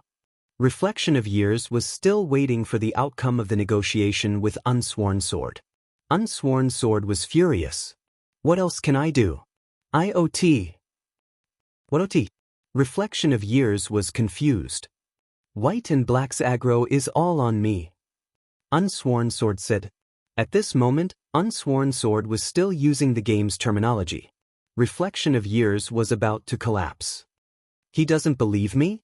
Then what do we do? I'm afraid of him," Unsworn Sword said. But at this time, sigh. Reflection of Years sighed. Usually, they wouldn't be too afraid of making enemies with any guild. However, at this critical juncture of the city war, the big guilds were all thinking of ways to rope in more people to help them. Yet, 4Cs just had to provoke them. Reflection of Years couldn't say anything. He was the one who brought the trouble. At most, Unsworn Sword could only blame him for not cleaning up his mess well. What else could he say? On the other side, Gu Fei and Sword Demon had basically escaped. The two of them had outstanding speed, and they had the ability to blend into the battlefield, so it was not difficult for them to escape. In addition, White and Black's aggro had mysteriously shifted, so those who were chasing them had turned around halfway, leaving the two of them a little confused. Gu Fei had indeed used Reflection of Years, but he didn't think that there would be a gap between the two guilds. He just realized that Reflection of Years actually knew where White and Black were, so he used him as a guide. Why aren't they chasing anymore? Gu Fei saw that the pursuers had suddenly retreated and was puzzled. Sword Demon shrugged, indicating that he didn't know. "Did you complete the quest?" Gu Fei asked. Sword Demon nodded and said, "Actually, it's good to use them to attack your quest first, and then I'll complete mine. My quest doesn't have a timer." Gu Fei looked deeply at Sword Demon and sighed. People learn bad really quickly. The Sword Ghost immediately felt extremely ashamed. How could he have taken advantage of the situation to have such a despicable and shameless idea? "How much time do you have left for your quest?" Sword Demon changed the topic. 21 minutes. Gu Fei said, "What do you plan on doing? It's nearby anyways. I'll go take a look. If there's a chance, I'll do it. If there's no chance, I'll just die and go back to change quests." Gu Fei said, "Then let's go." "You're going too? You've already killed him. If you die again, won't you fail again?" Gu Fei said. The noob side of him was once again revealed. Sword Demon helplessly explained, "If I kill him, then it's already completed. How can I fail again?" "Oh, if that's the case, then hurry up." The 2 players and 3 soldiers went towards the singing and drinking quest as if nothing had happened. Black and White Life and Death Alliance's mission was cancelled due to this incident. Spear and Rose arrived just in time. Guild leader Black Rose wasn't stupid either. Everyone in the guild took off their badges and masks, looking like bandits. Seeing the coordinates provided by Unsworn Sword, Black Rose waved her hand and had everyone spread out. "Guild leader, there's a person there," someone reported. "I know, I'm not blind," Black Rose said. At the edge of the quest pit sat a cleric, happily drinking wine. A group of bandits were right in front of him, but he acted as if nothing had happened. "Let's kill him." An archer pulled his bowstring. "There's no need. Charge forward and flatten them." Everyone had their own style. Black Rose loved the feeling of thousands of troops galloping across the battlefield, so every time she commanded, she would create this kind of atmosphere. This was her spiritual pursuit. Charge! Spear and Rose's players saw that the other side had already seen them, so they didn't pursue a sneak attack. They shouted loudly to boost their morale and charged forward. Their guild leader, Black Rose, rushed to the front without hesitation. This feeling of leading by example was great. However, there were a lot of people in the guild who were sullen. With this short-legged person at the front, everyone had to slow down and run. This was too depressing. The cleric continued to see nothing. When Black Rose was only a few meters away from him, he suddenly threw the wine bottle in his hand up high. Everyone couldn't help but look up. Then they saw a brilliant flash of fire above their heads. Bang! The wine bottle fell to the ground and shattered. The flames that were infused with mana also spread and burned at this moment. The players of Spear and Rose were already crying and running away. Some wanted to rush forward, some stopped and retreated, and some scattered left and right. However, there were definitely very few who could actually step out of the sea of fire. A large area of fire contrasted with the white light. This kind of scene often happened in team battles. As the guild leader, Black Rose had some outstanding abilities. Although she couldn't jump out of the sea of fire, she still stubbornly survived. However, when she looked back at her own brothers, she realized that this wave of fire ambush had killed at least half of them. "Brothers, fight!" At this point, there was no point in retreating. Black Rose continued to encourage those who didn't die and continued to charge forward. Black Rose charged towards the cleric in front of her. Pa! Seeing that the cleric didn't even try to dodge, he suddenly stopped halfway. Black Rose looked down and saw that there was a big trap stuck in his foot. She immediately burst into tears. This is a tried and tested move. Han family young master nodded and turned around to enter the pit. He waved his hand in the air and said, "Kill him." Several players immediately rushed out from the pit. They were all melee professions and pounced towards Black Rose, who had been caught in the trap. Fortunately, Black Rose was the guild leader. During battles, many people were used to using him as the center. The people around him also rushed over to protect him. The battle between the two sides reached its climax. "Spear and Rose are no match for him," Sword Ghost reported to Gu Fei after sneaking over to scout the area. "There's only 7 minutes left. Even if I have unlimited mana, I won't be able to kill them all." Gu Fei sighed. "I have an idea," Sword Demon said. "Oh, yes, the Singing Wine Mage team has always been in groups. If you suddenly use teleportation to flash into their formation, you might not be discovered. I think the target of your mission should be there. Go in and contact them first and see what they say," Sword Demon said. I can try." Gu Fei nodded. As for how to get close to a position where he could teleport, he had already thought of it. Gu Fei masked his face. After circling around, he sneaked into the battle without anyone noticing. Masked, no guild emblem, this was the current symbol of Spear and Rose. No one noticed at all. The masked people all treated Gu Fei as a brother. As Gu Fei moved forward, there were constantly people shouting at him to provide support. Gu Fei didn't take out his signature Night Stream sword. A mage with a sword would be too conspicuous. Gu Fei waved his staff and ran around like a normal mage while casting spells. Of course, normal people would really cast spells. Gu Fei was actually just pointing with his staff and chanting. Right now, the field was already filled with spells. With this posture, no one paid attention to the spells. Gu Fei paid attention to evading the attacks aimed at Singing Wine as he steadily advanced forward. Singing and Wine was mainly using the edge of the pit as a line of defense. Since the front line was already fighting, mages generally wouldn't use large area of effect spells. But Han family young master was very dark. He deliberately directed the melee players to lure the other side to gather. At this time, most of the players would suddenly retreat and a small number would stay behind as cannon fodder. Then, the mages would bombard both the enemy and himself. Spear and Rose weren't on guard against such a dark strategy. By the time they realized it, half of their people had already been lost. At this time, how could they still attack? They were already waiting for Singing and Wine's counterattack to push them down. Under these circumstances, Gu Fei finally rushed to the edge of the pit and looked inside. Sure enough, it was as Sword Demon had said, their mages were gathering in the pit. And Han family young master was standing at the lower edge. He didn't do anything and just paid attention to the situation on the field. He had truly become a commander and didn't even do his job as a priest. Sword Demon had naturally calculated the distance before giving Gu Fei this idea. Gu Fei took a few glances and quickly found a good landing spot. He secretly walked to a suitable position and suddenly started chanting. When Gu Fei reappeared, he was already standing at the end of the formation of the mages. He quickly glanced around, but no one noticed that there was an extra person in this place. This place was already at the end of the mage array. Although there were people defending behind him, they were still facing outwards and naturally wouldn't know that there was an extra person behind them.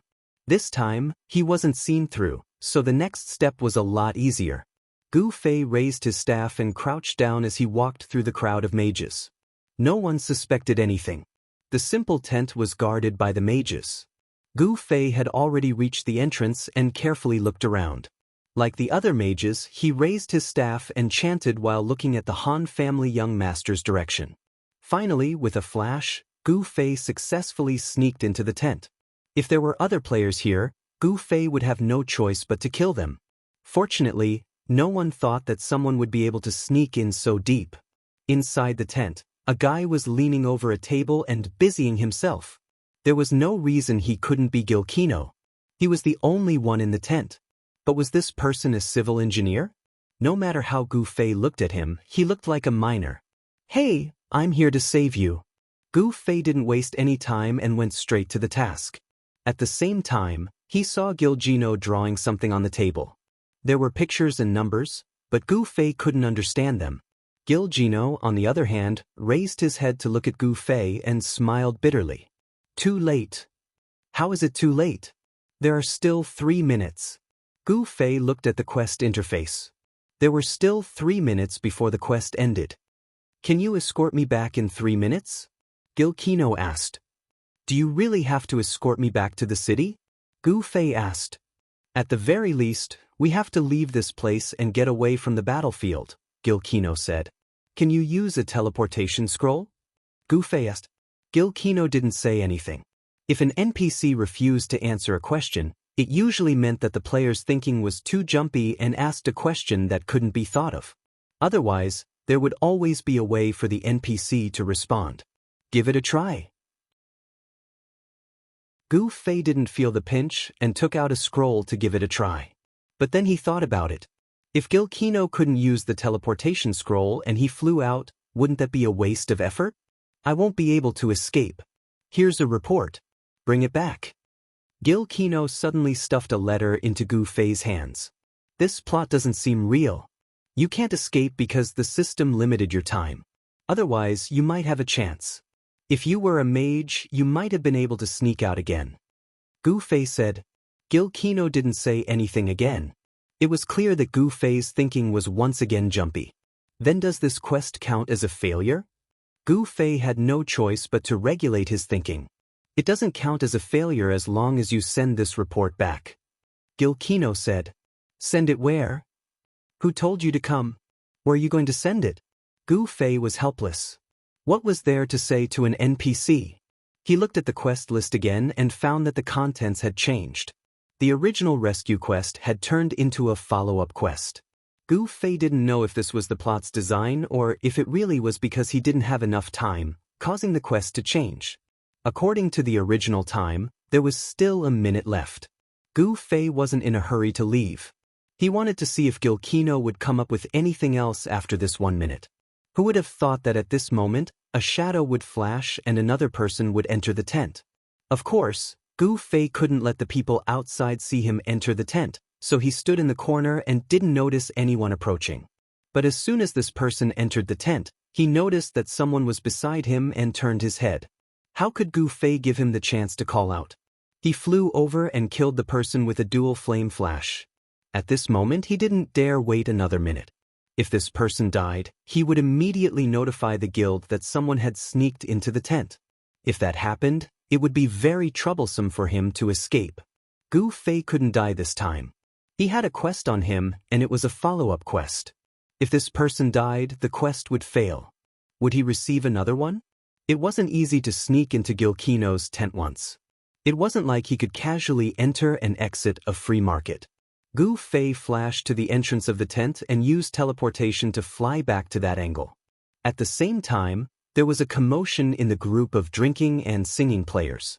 Countless people rushed towards the tent. Gu Fei saw that this was a great opportunity, so he acted sluggishly. Very soon, he was overtaken by everyone, so he immediately turned around and ran. Success, retreat. As Gu Fei ran, he sent a message to Sword Demon. The 3 little soldiers had long since been sent back. This time, the little soldiers had only cooperated with him to put on a show. They didn't have any real combat use. How is it? Sword Demon asked about the situation. I can't save him. He gave me a message and told me to bring it back. I don't know if this is the quest's content or if it was because I didn't have enough time. Gu Fei said, "There's a follow-up quest? It can't be a chain quest, right?" Sword Demon said, "Have you gone crazy thinking about chain quests? Normally, quests have a follow-up quest." Gu Fei said, "That's true." Sword Demon said, the two once again didn't know that drinking and singing was also having a huge breakdown. When the guild leader Countercurrent received the message, he cursed 18 times. Message report. The player who received the quest went to the tent to find the NPC to turn in the quest when there was a person hiding in the tent. He was ambushed and killed. With his death, the quest was declared a failure. Chapter 676. Who? Against the Current continued to roar in the guild channel. This was a rather rare scene. Going against the current was usually a person who could endure anything and rarely lost his composure. We didn't see anyone when we arrived at the tent. Someone said in the channel, "Then who's a ghost?" Against the current angrily charged towards the resurrection point.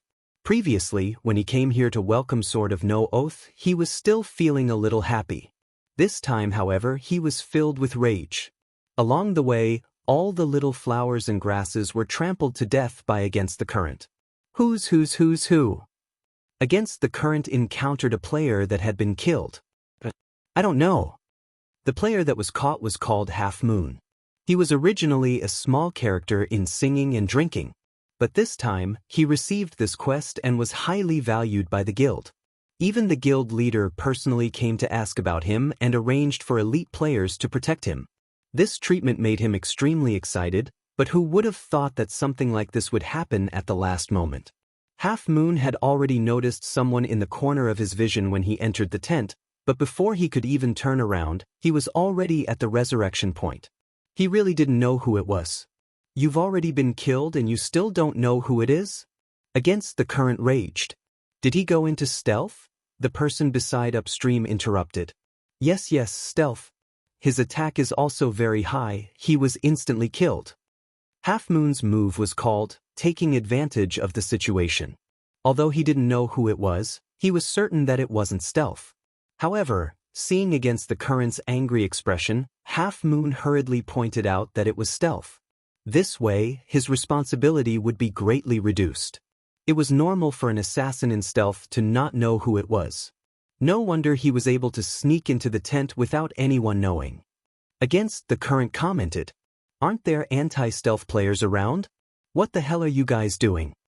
Against the Current complained in the guild channel.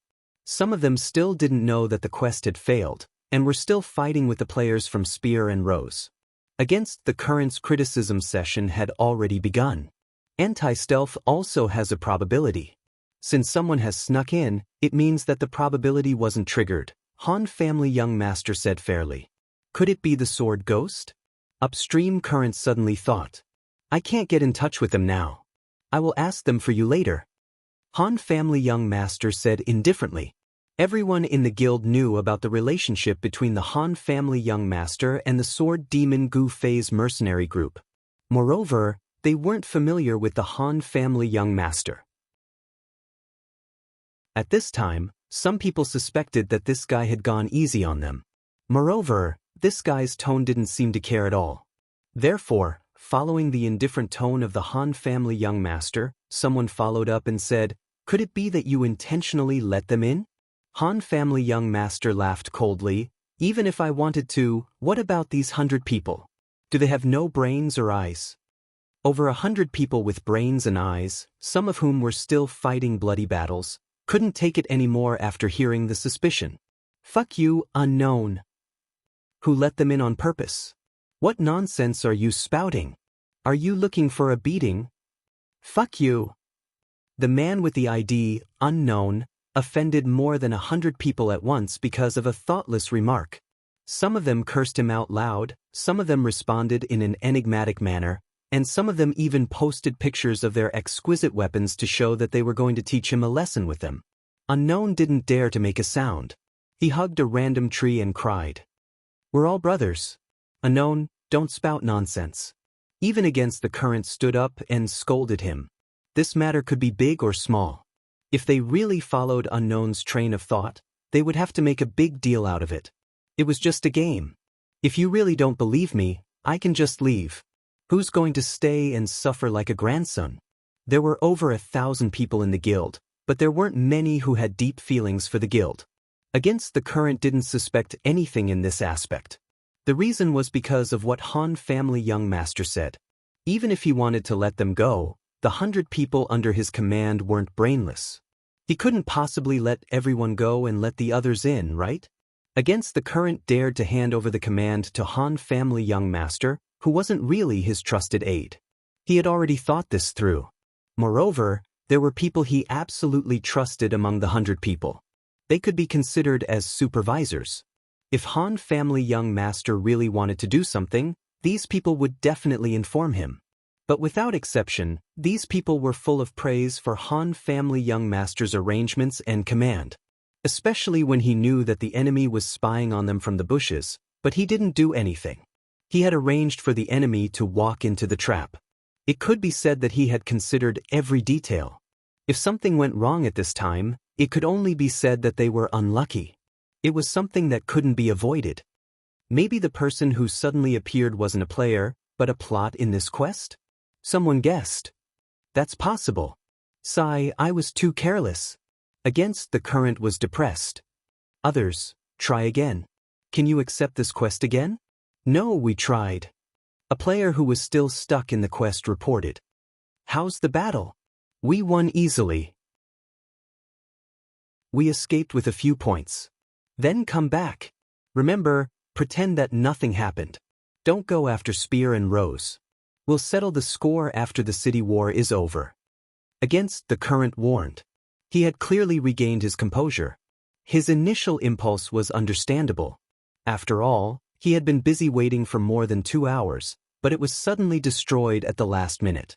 This kind of feeling was best understood by Bayern Munich in the 1999 Champions League final. If you wanted to know more, please go to Baidu. Gu Fei and Sword Demon returned to Cloud City and went their separate ways to turn in the quest. Sword Demon was closer, but he didn't see any rewards after turning in the quest. He was puzzled and asked Gu Fei. The quest hadn't been turned in yet. He then thought of the hotel owner, Little Ray. They had also added each other as friends. Sword Demon sent a message to ask, but there was no reward. Maybe it will be given after the city war is over. Little Ray guessed. Is there a follow-up to your quest? Sword Demon asked. Little Ray said. Sword Demon was depressed. Everyone had it, but he didn't. What is it? Sword Demon asked Little Ray. He said it wasn't enough and told me to send it again. Little Ray said. It's been hard on you. Sword Demon was silent. He would rather not have a follow-up to this kind of quest.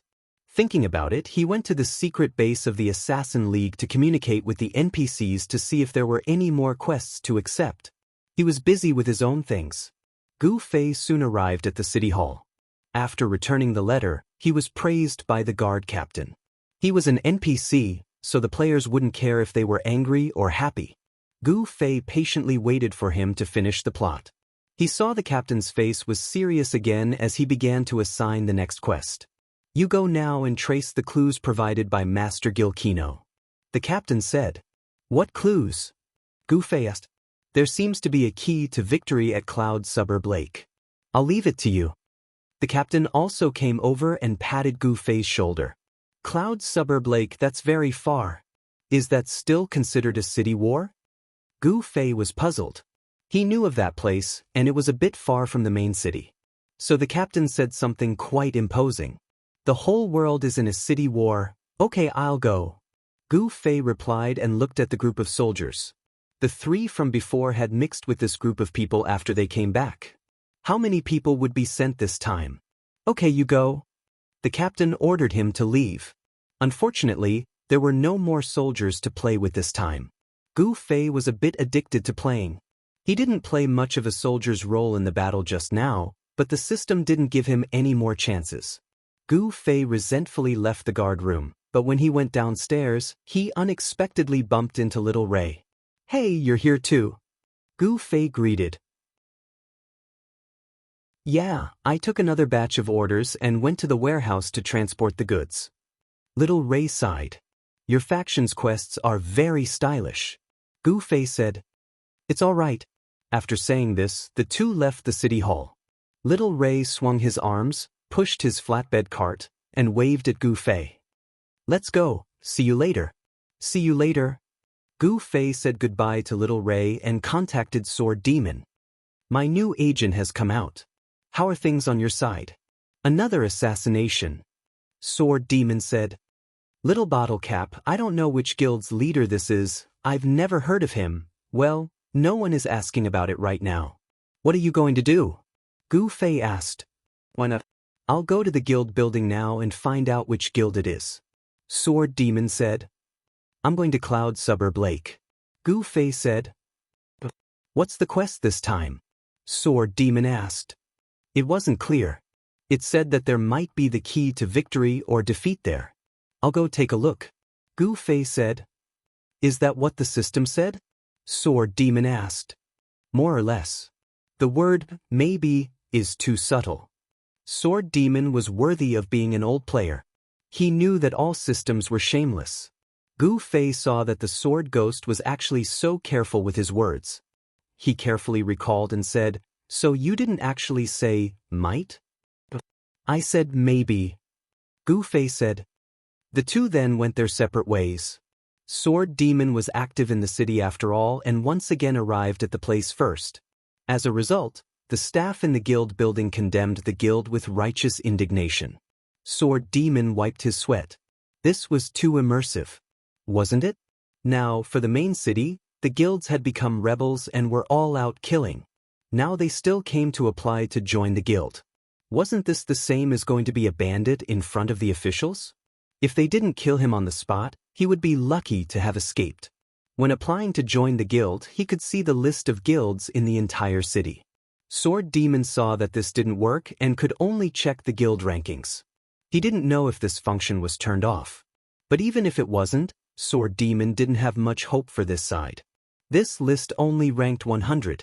There were more than 1,000 guilds in the main city. Whether or not Little Bottle Cap's guild was in the top 100 was a mystery. In the end, Sword Demon was disappointed. The ranking function was still there, but the ID Little Bottle Cap wasn't in the list of 100 guild leaders. But just as Sword Demon was looking at the ranking, an NPC suddenly came to Sword Demon's side. I know where you came from.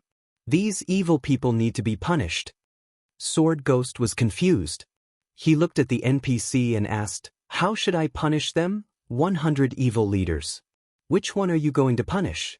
The NPC asked. Sword Demon was stunned.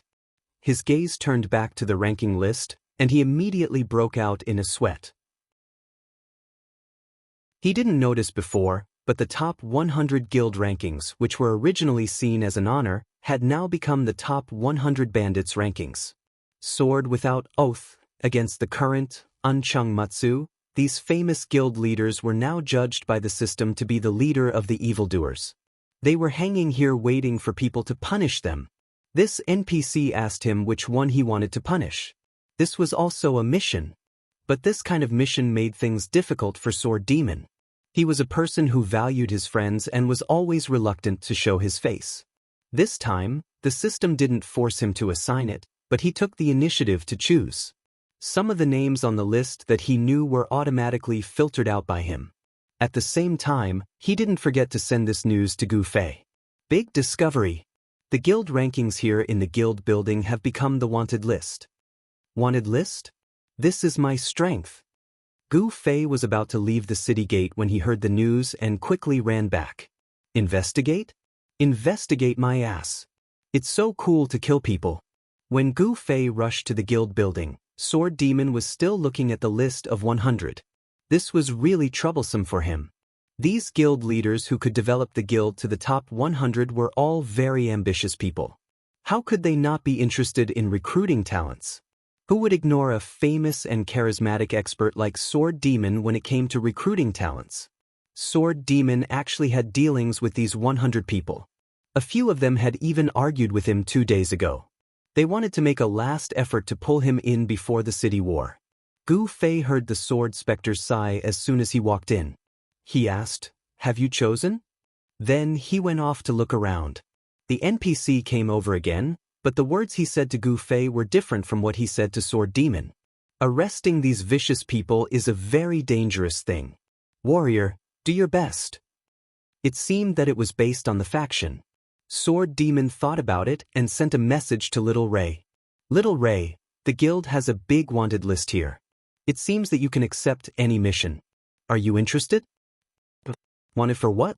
It's the original top 100 guild leaders of our Cloud City. Boss Sword Demon, do you know what my profession is and what level I am? Little Ray asked. I'm only level 30.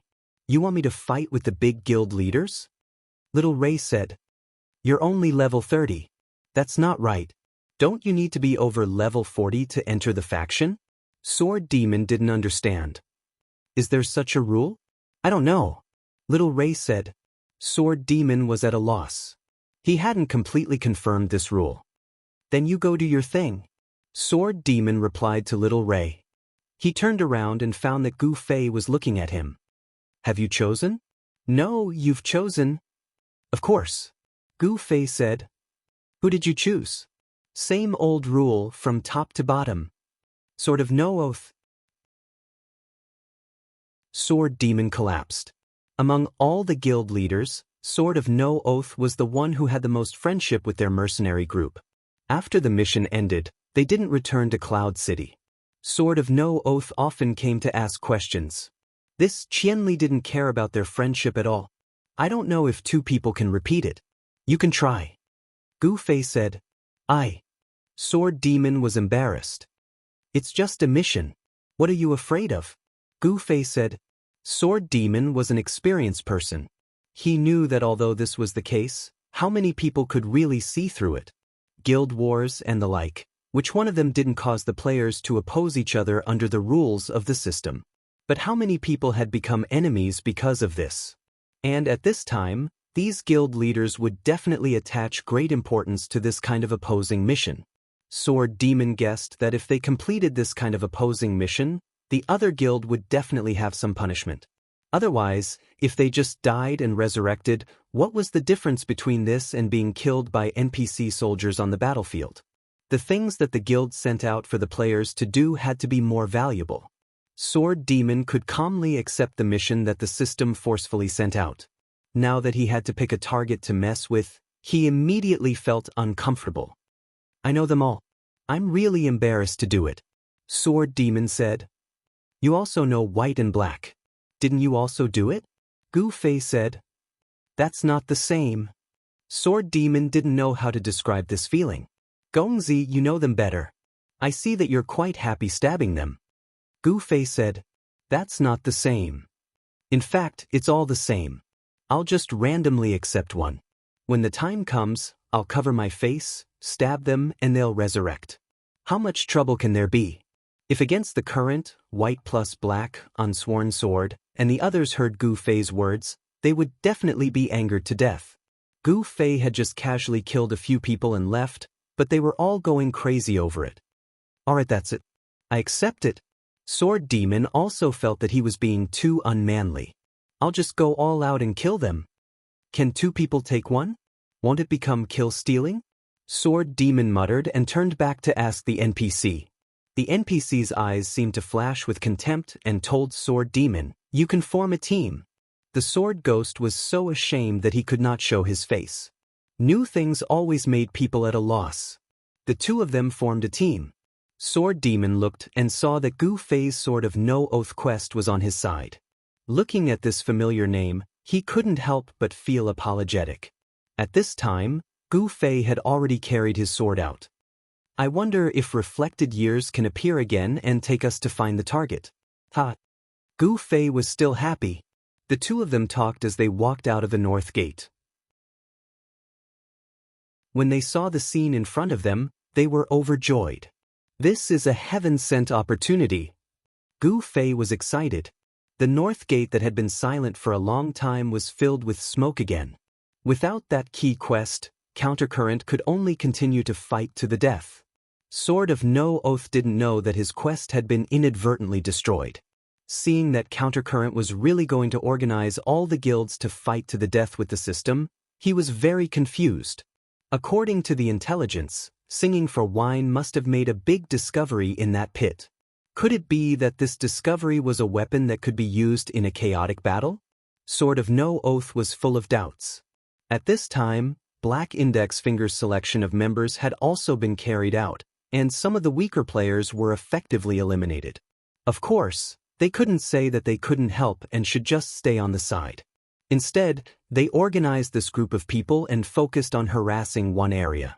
What the guild leaders meant was that although this group of people was weak, they still had a lot of people. Even if they couldn't exhaust the system and died, they could more or less attract some of the system's forces. This way, the main force could face fewer enemies. Brothers, let's take down Cloud City in one go. Countercurrent shouted and shot a chain of fireballs into the sky. Everyone saw this signal and bravely began a new round of attacks towards Cloud City. Chapter 677. They had made ample preparations for this wave of attack. The suicidal charge that Unsworn Sword led was not in vain. With reference to reigning the world's experience, the formation of this charge was quite spread out.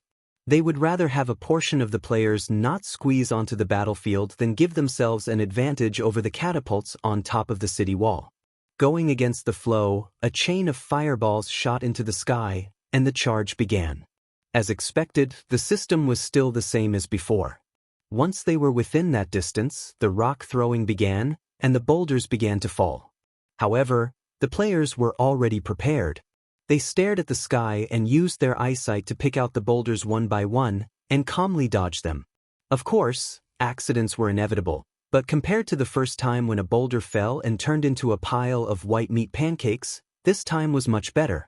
Everyone even felt that the boulders were no longer a threat. Due to the fact that they were scattered, the crowd did not look as turbulent as before, but they were still charging forward at a very fast speed. The guild leaders in the team were all very excited. Before the battle, everyone vowed to take down the world with one strike. As the distance closed, the catapults began their mutated attack, and gravel rained down like rain. Although this attack did not deal as much damage as the boulders, it still smashed the players into a sorry state. Firstly, there was no way to dodge, and secondly, the boulders that were as big as their faces were smashed into their faces from a high altitude. They had to leave some kind of memento. Use the boulders as cover, and pay attention to hiding. Unsworn Sword instructed in the guild leaders' team channel. There were around 800 guild leaders, and even if they formed a team, they wouldn't be able to form that many people. However, There was no need to worry, they just had to form a few more teams. The team that Unsworn Sword was in was basically an elite guild in Cloud City. Gu Fei and Sword Ghoul were watching the former top 100 guild rankings. Most of the current leaders of the top 100 thugs were in Unsworn Sword's team. They were the main force for this assault. Everyone had foreseen this scene, and even without the reminder from the Sword of No Oath, they humbly learned the experience gained from being cannon fodder in the 4 seas, so they all hid behind the boulder, bruised and swollen. There were a lot of people charging in, and the boulder really couldn't protect so many people. However, the number of people participating in the battle was just right. Everyone took what they needed and provided cover. From the perspective of Cloud City, the huge battlefield was filled with people just now, but in the blink of an eye, it was all gone. It was amazing. Everyone be careful. The stealthed assassins are coming. Unsworn Sword reminded. Many of them were cursing in their hearts. Nonsense. Everyone had seen all of this with their own eyes, and there was no need for Unsworn Sword to remind them. Right now, there was a group of people hiding behind each boulder. There were people of all classes. Let alone one assassin, even if there were a few of them, they wouldn't be afraid. A team with a reasonable combination of classes would have a relatively easy time fighting an army of a single class. The gravel continued to fall, the system not caring about the ammo at all. Everyone held their breath, waiting for the hidden assassin to appear. A few players with anti-stealth skills or equipment all used their own methods, hoping to gain the upper hand. But previously, reigning the 4 seas had lost to this wave of assassins, but now that they were prepared, these assassins were unwilling to appear. Why aren't they coming out? The players whispered to each other. A voice came from the guild leader's party channel. Guild leader Unsworn, why aren't the assassins coming out yet? Unsworn Sword was quite depressed. When he said a few words, everyone complained that he was talking about things that everyone already knew. Now that he wasn't saying anything, everyone was asking him what was going on. But how would Unsworn Sword know? He was just here to be cannon fodder. It wasn't like he had scouted the system's brain. He could only helplessly say, "Let's wait and see. Everyone be on guard." And so, after a few minutes, the situation was still the same. The stealthed assassins couldn't be seen at all. It's probably because we have too many people this time, so it's not convenient to send assassins. Unsworn Sword said. Fuck, how can that be? The guild leaders didn't believe it. What do we do now? Do we continue charging or what? The players were hiding behind the boulder to free up their hands to deal with this wave of stealthed assassins' sneak attack. Otherwise, with the support of a large number of priests, the players would still be able to charge through the boulder attack. Once they took a short step, the catapult's attack would also stop. The pitiful information that reigning the 4 seas cannon fodder had obtained was quickly used up. The players had basically passed the catapult stage. As for those stealthed assassins, no one knew if they would suddenly appear in the next second. Seeing that things weren't as they had imagined, many people's hearts began to beat faster. Their initial courage to charge forward was gone. To charge forward bravely, one needed a direction, and now there was no one to point them in. What are you afraid of? Charge!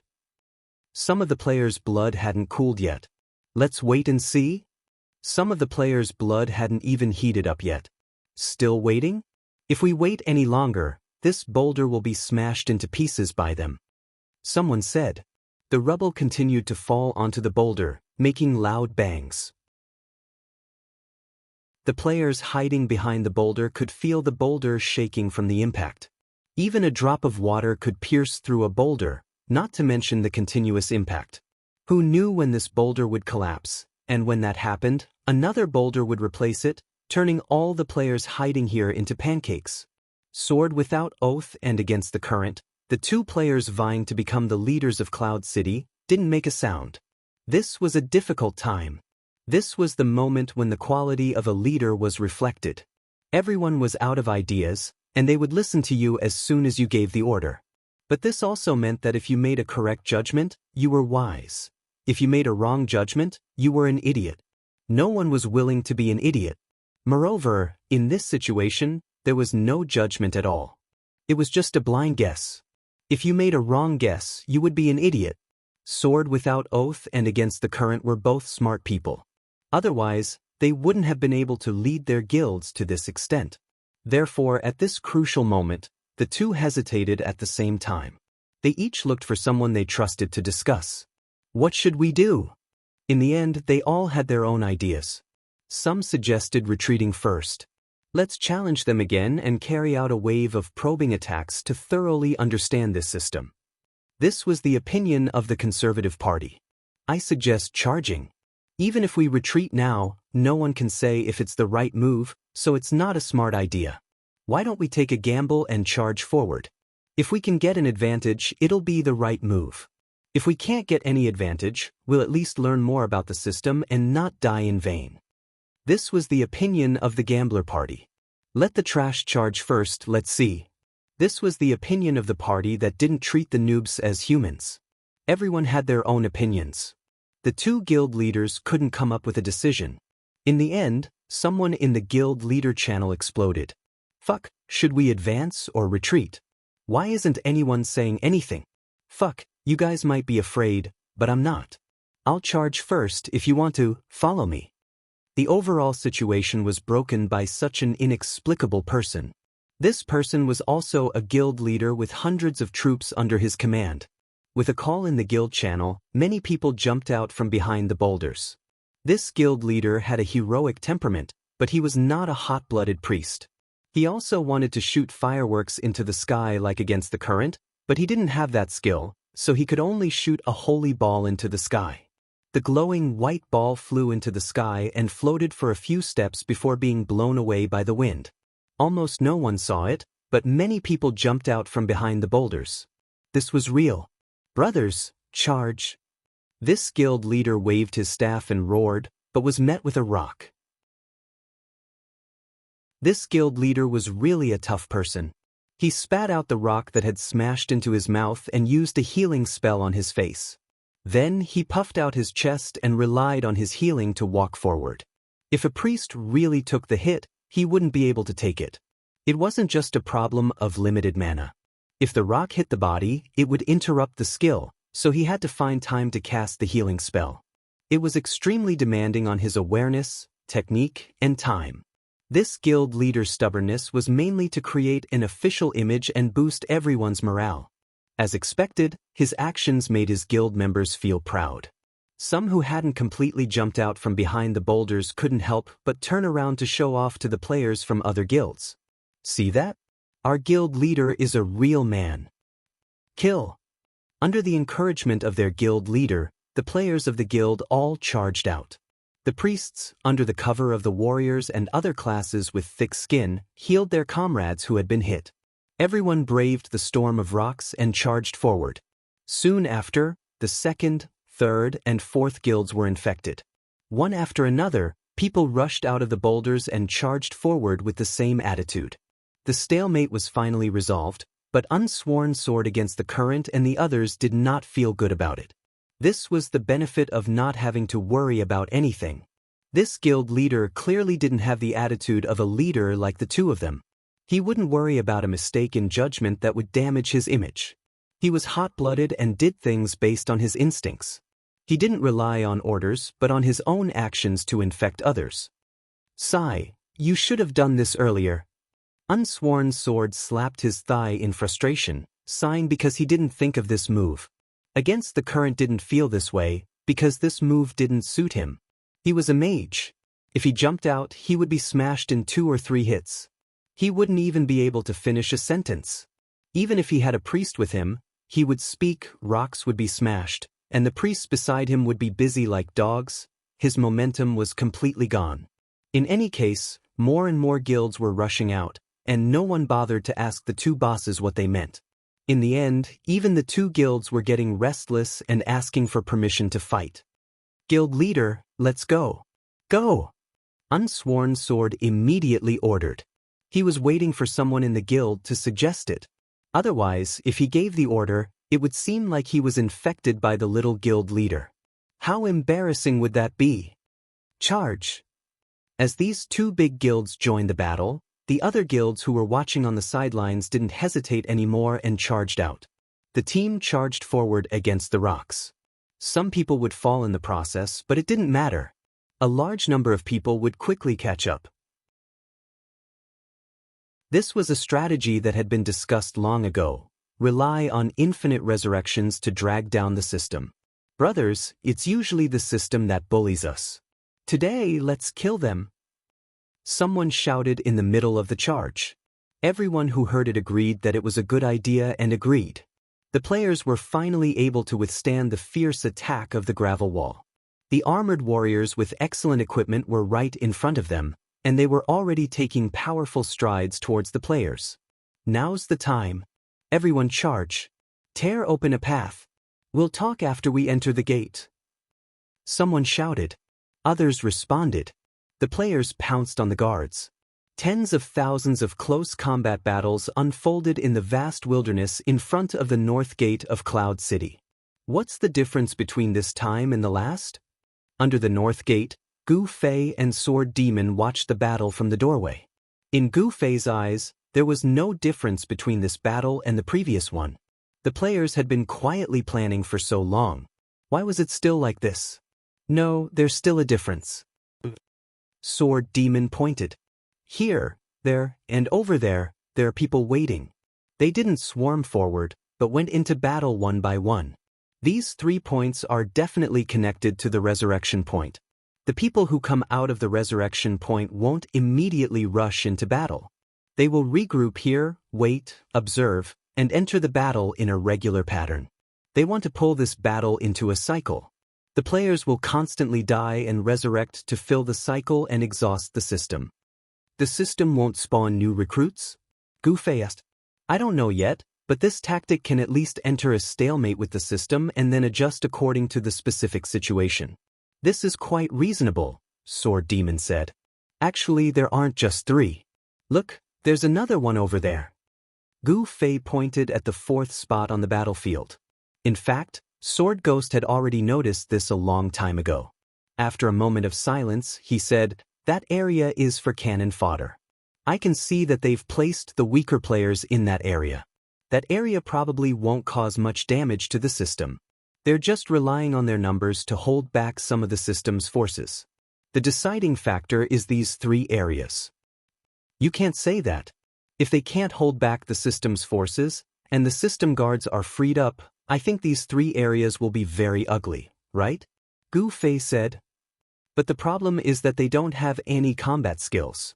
They just keep going up to die. As long as they run more diligently, there's no reason for accidents to happen, Sword Demon said. That thief and archer are really unlucky. After the warrior and priest die once, they'll probably die 2 or 3 times. Gu Fei sighed. As the two were chatting, Little Ray was pushing the goods out again. When he saw the 2 of them, he naturally stopped and chatted for a while. In front of them, tens of thousands of players were fighting with their lives on the line, while the 3 of them were chatting merrily, creating a very heartless scene. You 2 busy yourselves, I'm going.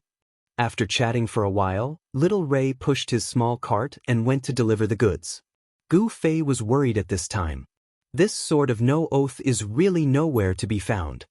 Yeah, they're not even waving the flag. Sword Demon nodded. Before, the players didn't know what to do and wanted to raise the flag to make their guild famous. Only after entering the battlefield did they realize the seriousness of the situation. How could they still have the mood to play around with these things? They were all focused on killing the enemy. In this vast sea of people, even if we sneak in to find it, we don't know when we'll find it. Gu Fei said. How troublesome, even the Windchaser emblem is useless. Sword Demon also tried the Windchaser emblem, but at this special time, it wasn't counted as a wanted quest. If only I could send a message to Yu Tian. Gu Fei was filled with emotion. He missed the days of having spies. This sentence reminded Sword Demon. He slapped his forehead and said, this city war is mainly against people with guilds. Then what role do you think those without guilds are playing? Those without guilds, doesn't that mean they don't have a role? If they don't have a role, then they aren't considered enemies or me. Why can't I send a message? Sword Demon said. Who are you talking about? Gu Fei asked. Brother you. Brother Yu doesn't have a guild, so why is he considered an enemy force that can't send messages? Then what about him and these guys outside? Are they also enemies? Sword Demon said. This. Gu Fei felt that this was a bit confusing and confused. In any case, I've tried to send a message to Brother Yu, but I can't send it. Gu Fei said. I've also tried. Could it be that Brother Yu, without guilds, is classified as a third-party force and can't communicate with either of us? Sword Demon said. Then it shouldn't be written as enemies. Gu Fei said. How about we find Brother Yu? Sword Demon said. How do we find him? Gu Fei was at a loss. He's still in the game at this time. Other than leveling in the wild, what else can he do? I know where he's leveling. Sword Demon said.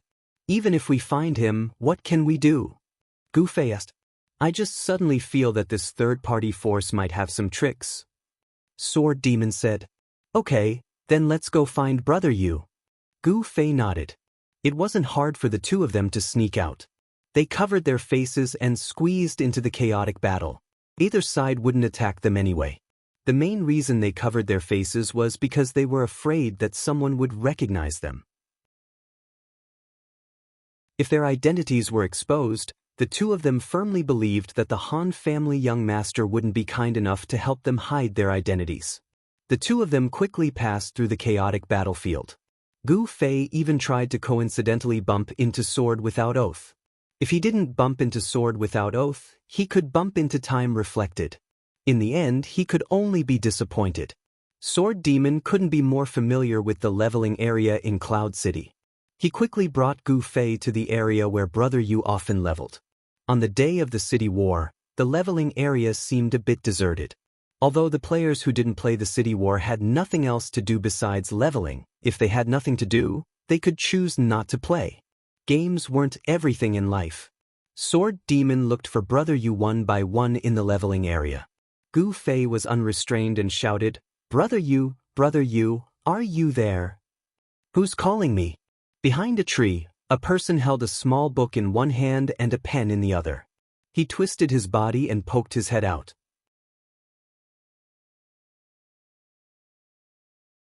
Chapter 678. Good evening. Gu Fei and Sword Demon waved at Brother Yu.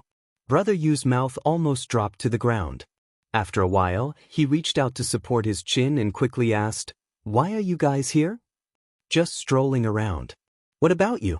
The city war is such a big thing. Why aren't you researching it? Why are you in the mood to train here? The two asked. I want to, but there are conditions. It's chaotic and there are rocks falling from the sky. Just running to the resurrection point is exhausting.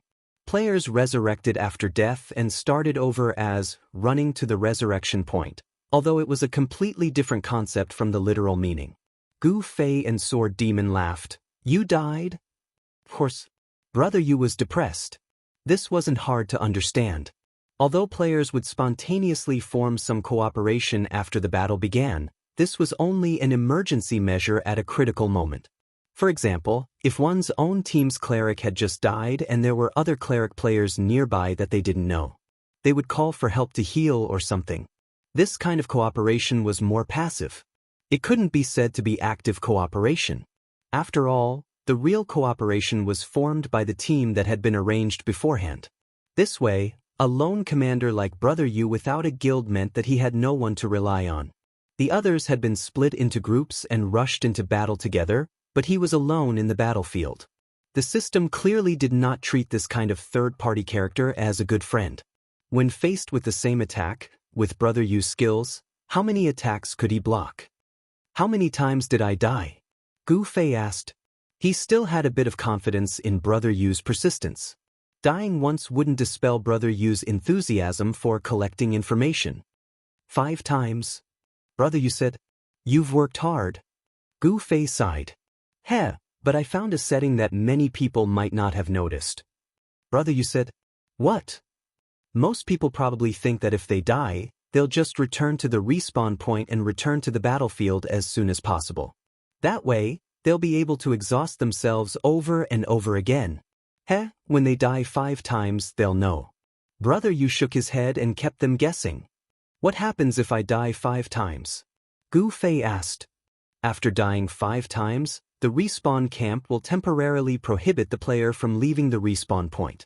The arrangement is that the player's injuries are too severe and they need to rest for 5 minutes. Brother, you said. It's not hard to understand such a setting, but you're not a guild player. Even if you accidentally entered the city war and accidentally died 5 times, do you still need to follow this setting? Of course it wasn't me. Brother, you quickly said, after I died 5 times, other players who had been killed 5 times like me complained at the resurrection camp, so I asked about it. I reckon that dying 5 times for 5 minutes was just the beginning. After dying 10 times, it might even take 10 minutes. So I waited at the respawn camp, and I really did. Players who died 10 times really need to rest at the camp for 10 minutes. Brother, you said. Gu Fei and Sword Demon looked at each other. They both thought that this setting was definitely not known by the main forces of the North Gate's Cloud City guilds. Due to the communication between the big guilds, the majority of the players participating in the city war were gathered at the Northern Gate. They had carried out an effective organization, so no one dared to rush in recklessly.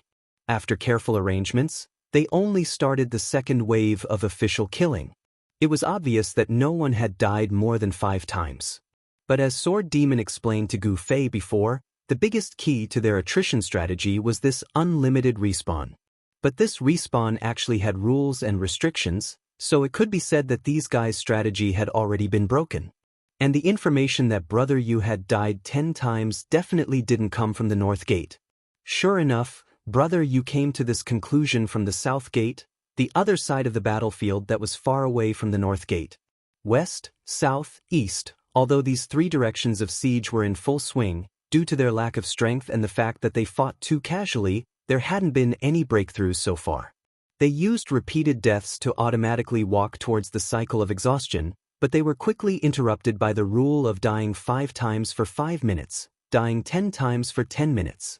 And this situation was still unknown to the luxurious army at the North Gate. Thinking of this, while Sword Demon was deep in thought, Brother Yu suddenly became excited. He changed to a small notebook, flipped through a few pages, picked up a pen, and asked, "You too, how did you end up in the city? Hurry up and tell me." Just as Gu Fei was about to speak, Sword Demon suddenly turned his head and said, "If that's the case, this wave of attack will definitely be repelled. Even the Sword of No Oath might die. We can go to the resurrection camp and wait." "What are you guys doing?" Brother Yu was surprised. He didn't believe that these 2 people really came here randomly. Listening to Sword Demon's words, they had some intentions towards the Sword of No Oath. Gu Fei heard this and sighed. "Sword Demon, you're really kind. I mean, why don't we just ask Brother Yu to find out where the Sword of No Oath is? We'll just wait here. How did you come up with such an evil idea?" Sword Demon was speechless.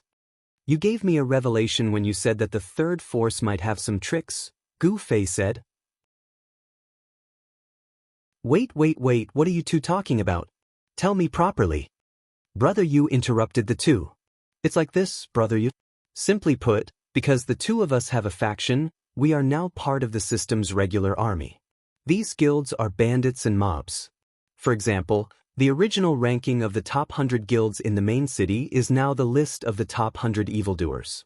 The 2 of us have chosen the Sword of No Oath, the leader of the 100 evildoers, to come and get rid of this evil for the people." Gu Fei gave a high-level summary. Brother Yu was stunned. In the end he said, "That's how you announced it? I heard the mobilization outside the city. They said that your system is a tyrannical rule, and the guilds want to overthrow your rebel army. Each for their own master, each for their own master." Gu Fei said. "What nonsense." Sword Demon was on the verge of collapse. "Sword Demon, why don't you say it?" Brother Yu felt that Gu Fei might be talking nonsense. "That's about it." Sword Demon listened to Gu Fei's description and also felt that it was a bit ridiculous. But after thinking about it carefully, it seemed that it was all the original text in the system. However, Gu Fei used shocking and derogatory terms like bandits, mobs, 100 evildoers, in the process of summarizing, which made people feel that something was wrong. It seems that this city war is like a large-scale plot, even though there's no background. Brother Yu sighed. Anything else new? Brother Yu asked. That's right, Little Ray also has a faction. It's the Trade Alliance. He also randomly joined the Trade Association, and this kid isn't even level 40. Sword Demon said. Really? We previously judged that it's possible to trigger a faction at level 40. Brother Yu said as he memorized. Could it be that his faction is a bit special? Let's look at the city war now. The quests we take are all combat type, but he's just running errands in the city, like a logistics person. Sword Demon said. You guys also have quests? Brother Yu was surprised. Of course, this assassination of Sword of No Oath was accidentally discovered by the two of us. After that, we formed a team and accepted it. In fact, we also have quests related to the faction. Oh right, Little Bottle Cap, do you know this person, Brother Yu? He should also be the guild leader. Sword Demon said. Little Bottle Cap? Brother Yu took out another book and flipped it open. Gu Fei and Sword Demon looked at Brother Yu with admiration. It was really too amazing, he could record everything and carry it with him. This was really a hobby that had already broken away from form, it was completely a kind of consciousness. Let's say that Brother Yu summarized and recorded all the information of the guilds in Cloud City. In fact, it was of no practical use to him. Normal people wouldn't come to him to inquire about it. This was a hobby, a true hobby. The process of collecting information was beautiful, and the result of completing the information was achievement. Flipping page after page, Gu Fei and Sword Demon waited patiently until Brother Yu flipped to the last page. Finally, he found the answer. Damn, I felt like I've heard this name before. Turns out it was just recently recorded. Then this is a newly formed guild that I took in after we returned to Cloud City. Let me see, this is a small level 1 guild. The guild name is Soy Sauce. The current number of people is 37. The guild leader is Little Bottle Cap, level 35, Knight. After Brother Yu finished speaking, he raised his head to look at Sword Demon. It was obvious that this was an extremely inconspicuous guild. In such a big scene, it was just like his guild name, a soy sauce. He didn't know why Sword Demon would specifically ask about such a person. Sword Demon was also quite depressed. He didn't expect it to be such a super small character. This was going to be really hard to find. With Sword Demon's experience as the guild leader, reigning the 4 seas and singing wine definitely didn't know about the existence of such a small guild.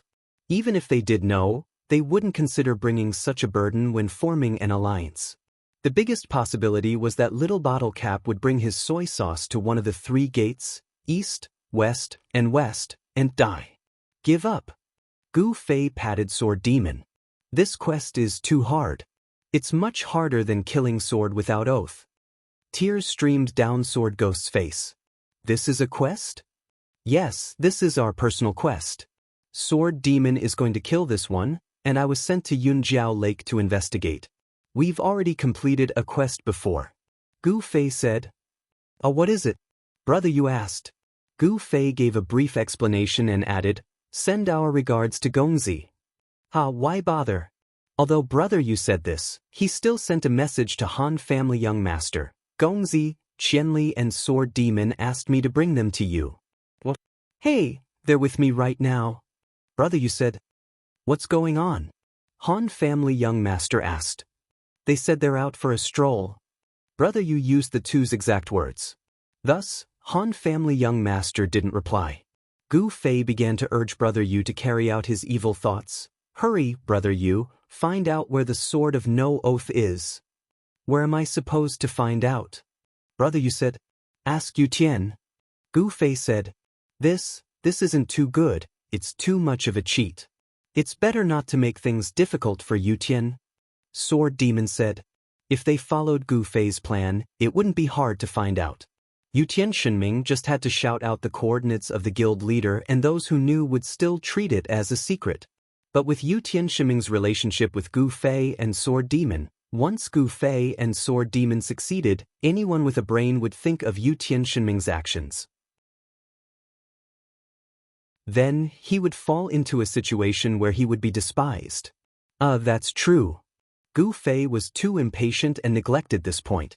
Now that he was reminded by the kind sword demon, he realized that he really couldn't do this. It would be too unfair to others. How about we just follow my plan and defend it to the death? Sword demon said. There are 3 revival points around here. We'll take one each.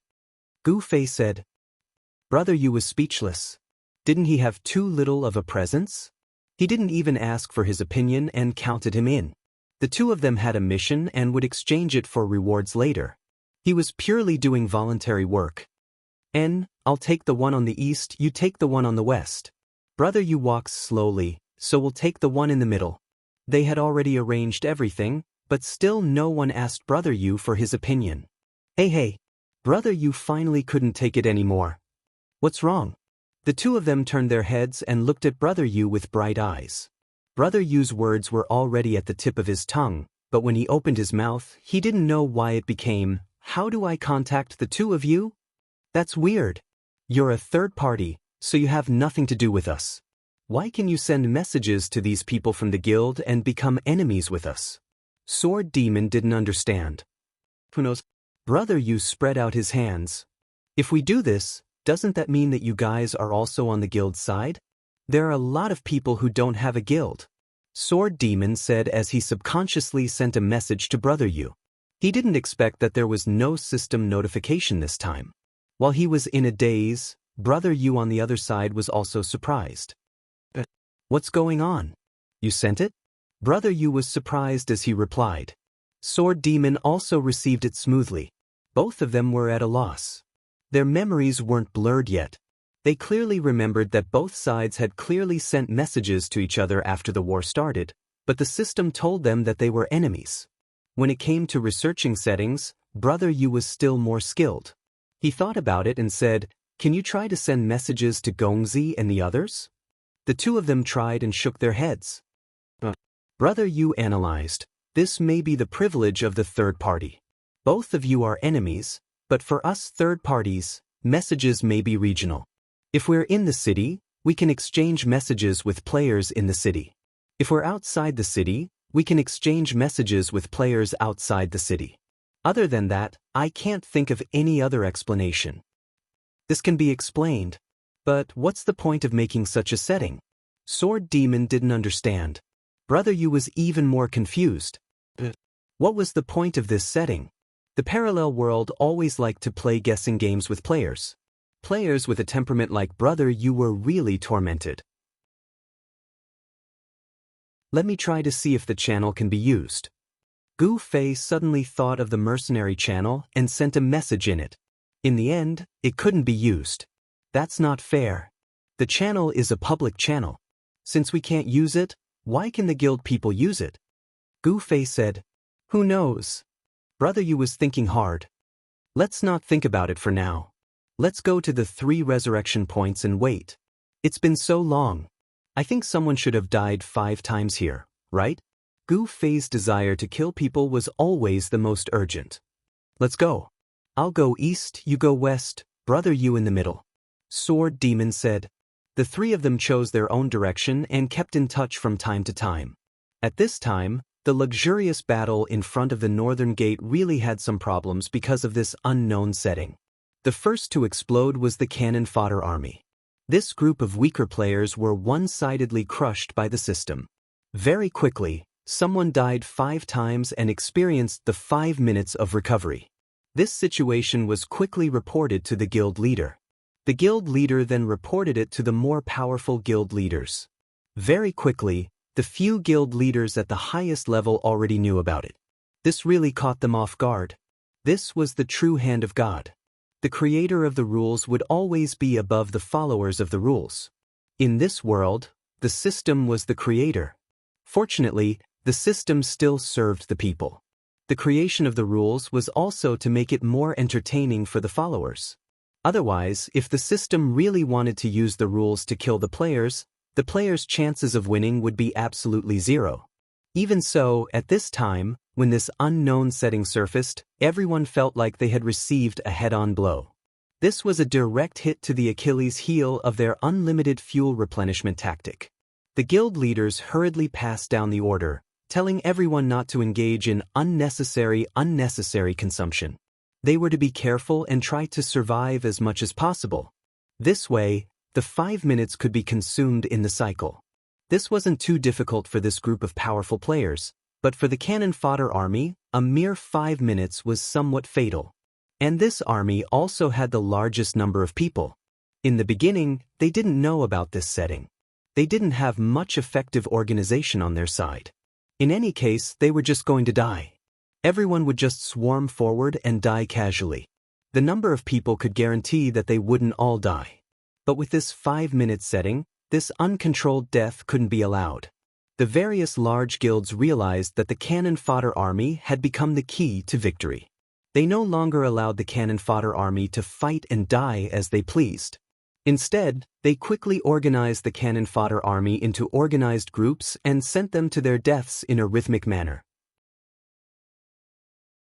There were quite a few talents in the various guilds who were good at organization and command. At this time, they worked together and quickly organized the cannon fodder army.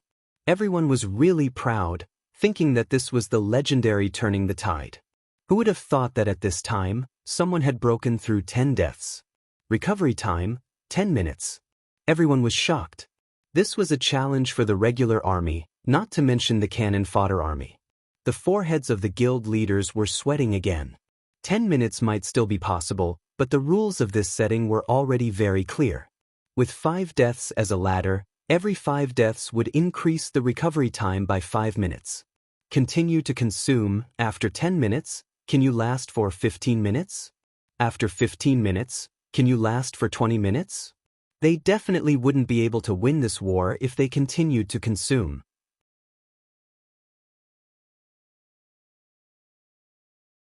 Chapter 679.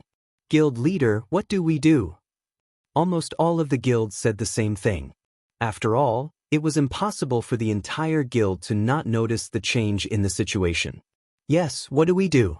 At this time, Sword Without Oath, Against the Current, and the other guild leaders only wanted to curse. Most people only knew of their glory in front of others, but they didn't know that they were in a difficult situation when they needed to make a decision. This was especially true at a time like this, where a single misstep could leave a bad impression on the entire city. Both of them held their breaths and remained silent, hoping that the other party would speak first. They would rather give the other party the chance to give the order. Or, like before, a hothead would pop up and make a fuss and deal with this matter. But no one made a fuss. In the past, it was easy for hot-blooded youths to jump out in a stalemate. But now that the situation was more detailed, those who were easily hot-blooded would not jump out at this time, because they would feel that it was good to continue killing like this. Sword Without Oath and Against the Current were suffering, pulling their hair. Guild Leader, hurry up and make a decision. We can't drag this out any longer. Some players understood that the situation was extremely unfavorable for them and were very anxious, urging their guild leaders. The guild leaders were also very anxious, so they came over to urge even more powerful guild leaders, mainly Sword Without Oath and Against the Current.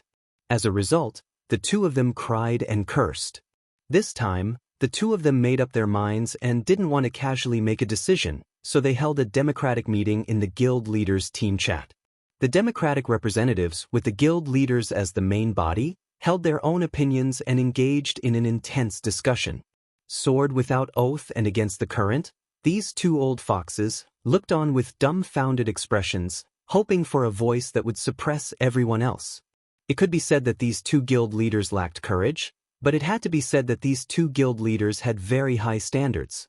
At this time, even if someone came out to make a decision, if they were wrong, then they would be the scapegoat. If they were right, then this person's influence might not be able to compete with the two of them. After all, the two of them had real strength, which was an important foundation in the game. Everyone, don't argue, don't argue. Listen to me. At this moment, someone said, telling the guild leaders in the chat to calm down. He wanted to make a private announcement. When Unsworn Sword and Against the Current saw this ID, their hearts skipped a beat. Black Index Finger was also the guild leader of one of the 5 major guilds. Who would have thought that this person would have the guts to speak at this time? The channel gradually quietened down. unsworn sword and against the current waited for black index finger to speak. This person had the strength to stand up to them. At this time, unsworn sword and against the current were not together, but their hearts were together, and they were nervous. We have to retreat. Black index finger said simply after the channel went silent. Unsworn sword and against the current heaved a sigh of relief. So this was just an idea. Daring to make a decision wasn't enough. More importantly, being able to come up with an idea that was courageous was what was truly courageous. For example, if Black Index Finger dared to suggest persisting in the fight or suggesting a strategy to maintain the situation and eventually win, his reputation would skyrocket today. Unfortunately, the plan he suggested was to retreat. No matter how correct and reasonable it wasn't to everyone's liking. Unsworn Sword and Against the Current knew that retreating was the best option in the current situation, but neither of them said it because they didn't want to leave the impression that they were too weak. These two weren't just focusing on the guild's strength anymore. They also had to pay attention to the guild's image. As soon as Black Index Finger said those two words, different voices shouted. As Unsworn Sword and Against the Current expected, they were looking down on Black Index Finger for being cowardly. Black Index Finger shouted for silence a few more times before saying, "If we continue fighting, I believe in everyone's strength. If we make careful arrangements, it won't be a problem for us to drag on for a few more hours. But the problem is, that place definitely won't last for long." The piece. Everyone knew that piece the Black Index Finger was referring to. It was the cannon fodder army. Everyone fell silent. The cannon fodder army definitely couldn't be compared to the regular army. If they weren't going to fight, they were basically going to die. Although they had a lot of people, the frequency of their deaths was too high. Even after effective organization, although the death rate was suppressed, it was still several times faster than the regular army. If this continued, the regular army would collapse before the regular army. When that time came, the system would come over and provide support, breaking the balance of the regular army. Needless to say, the result would be the same. Then should we quickly transfer some people over there? Someone suggested. I'm afraid it's a little too late. Black Index Finger said, the current balance has also been prepared in advance. After a period of continuous combat, it took a lot of effort to maintain the balance. If we suddenly change it now, it's very likely that the system will collapse in one go. I think everyone understands this. So, we can only retreat. Black Index Finger concluded. Many of the previous voices fell silent this time, but an unexpected person spoke up. We can't retreat. The person who spoke was Against the Current. As Against the Current listened to Black Index Finger's words, he felt that something was wrong. On the surface, Black Index Finger was analyzing the current situation, but secretly, he was criticizing the mistake of the cannon fodder army's arrangement. Because of this arrangement, the difficulty of adjusting the current situation was greatly increased. And the cannon fodder army was precisely against the current's idea. The idea of rotating people to go into battle to exhaust the system was proposed by Unsworn Sword. The idea of reducing manpower and eliminating the lazy members was proposed by Black Index Finger. Against the Current originally had a key mission in hand, which was why they didn't pay much attention to the frontal attack. In the end, that important mission was gone, and the frontal battle became the only place to decide the outcome of the battle. How could Against the Current be willing to not do their part in the frontal battle plan? So, they added a method of using the cannon fodder army to attract some firepower and relieve the pressure on the main army. Everyone felt that this idea was not bad, so they naturally followed it. Now that the cannon fodder army had become the key to affecting the battle, if they were to be held accountable, Against the Current, who came up with this idea, would naturally be held responsible. Black Index Finger was now analyzing the situation and directly pointed out this matter. If they retreated now, the players would naturally discuss why. So, someone answered, because the cannon fodder army can't hold on any longer. So, someone asked, whose fucking idea was this cannon fodder army? So, someone answered again, Against the Current. With these two questions and two answers, Against the Current was enough to kill them, so he suddenly realized that they couldn't retreat. especially when the black index finger had penetrated this layer. This guy isn't trying to trick me, is he? Against the Current felt a chill down his spine. He couldn't care about anything else and immediately spoke up to stop the retreat. Against the Current was indeed a very famous guild leader in Cloud City. They were both level 6 guild leaders, but his words obviously carried more weight than Black Index Fingers. When Black Index Finger spoke, those who disagreed with him shushed him, but Against the Current stood his ground and said, "What idea does guild leader Against the Current have? It's not easy for the battle to reach this point. Everyone has seen the rules of the death count. If we retreat now, all our previous efforts will be nullified, but I believe the system will record the number of deaths.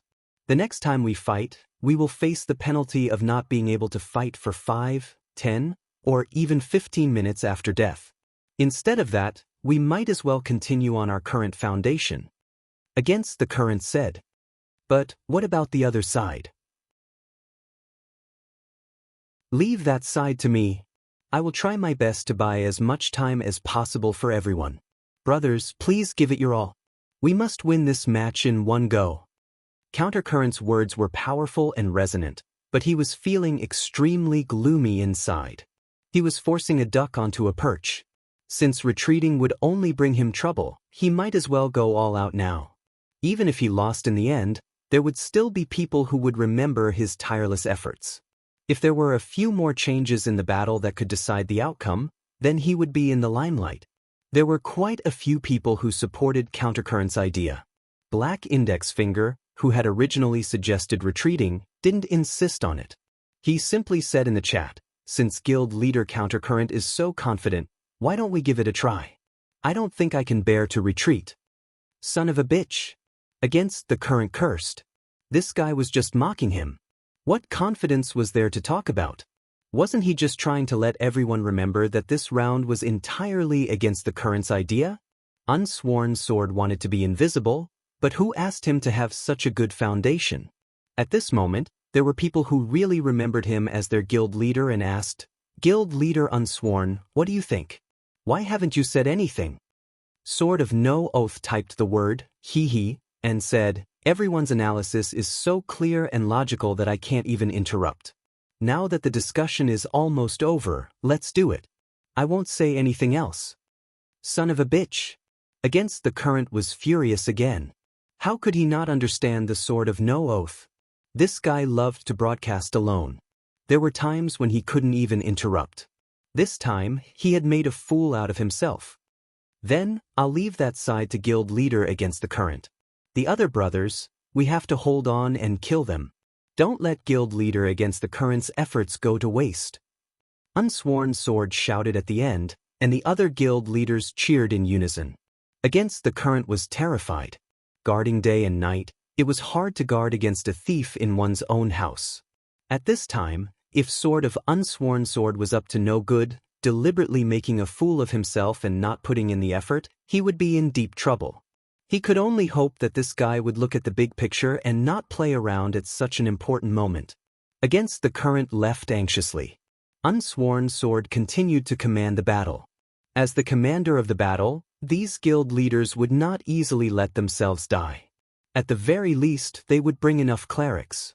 However, it was not that the guild leader's life was precious and could not die.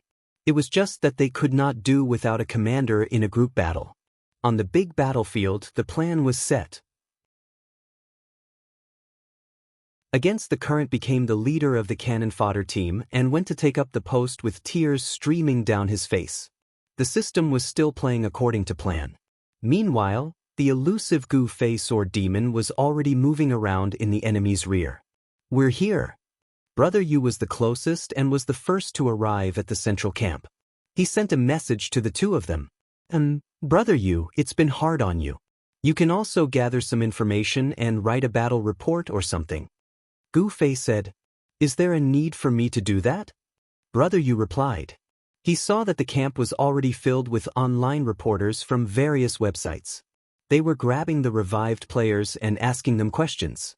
"I'm almost there," Gu Fei replied. He could already see the resurrection camp in front of him. Although there were many types of professions in the game, it was still the era of cold weapons. The camp was built very simply. There were not even any walls. There were only a bunch of messy tents. It was obvious that this was a camp. The resurrection point of this camp was even bigger than the resurrection points of the 7 professions in the city. "I'm here." Gu Fei stepped into the resurrection point and was sending a message to the 2 of them. Suddenly, a strong wind blew past him. Gu Fei didn't even have time to look. He stepped to the side and dodged. When he looked back, he saw a guy dressed like a guard. He was holding a sharp sword. The second attack had arrived. Woo woo woo. An unknown sound reverberated in the camp. The revived players in the camp were confused. Then, Gu Fei heard the guard in front of him shout, "A spy has infiltrated the camp." Gu Fei's face was covered in tears. So this guy was an NPC.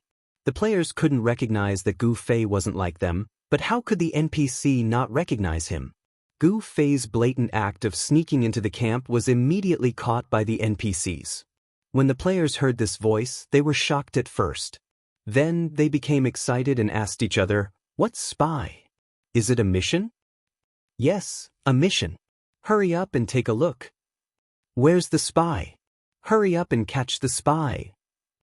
Some of these players hadn't finished recuperating and couldn't leave the camp.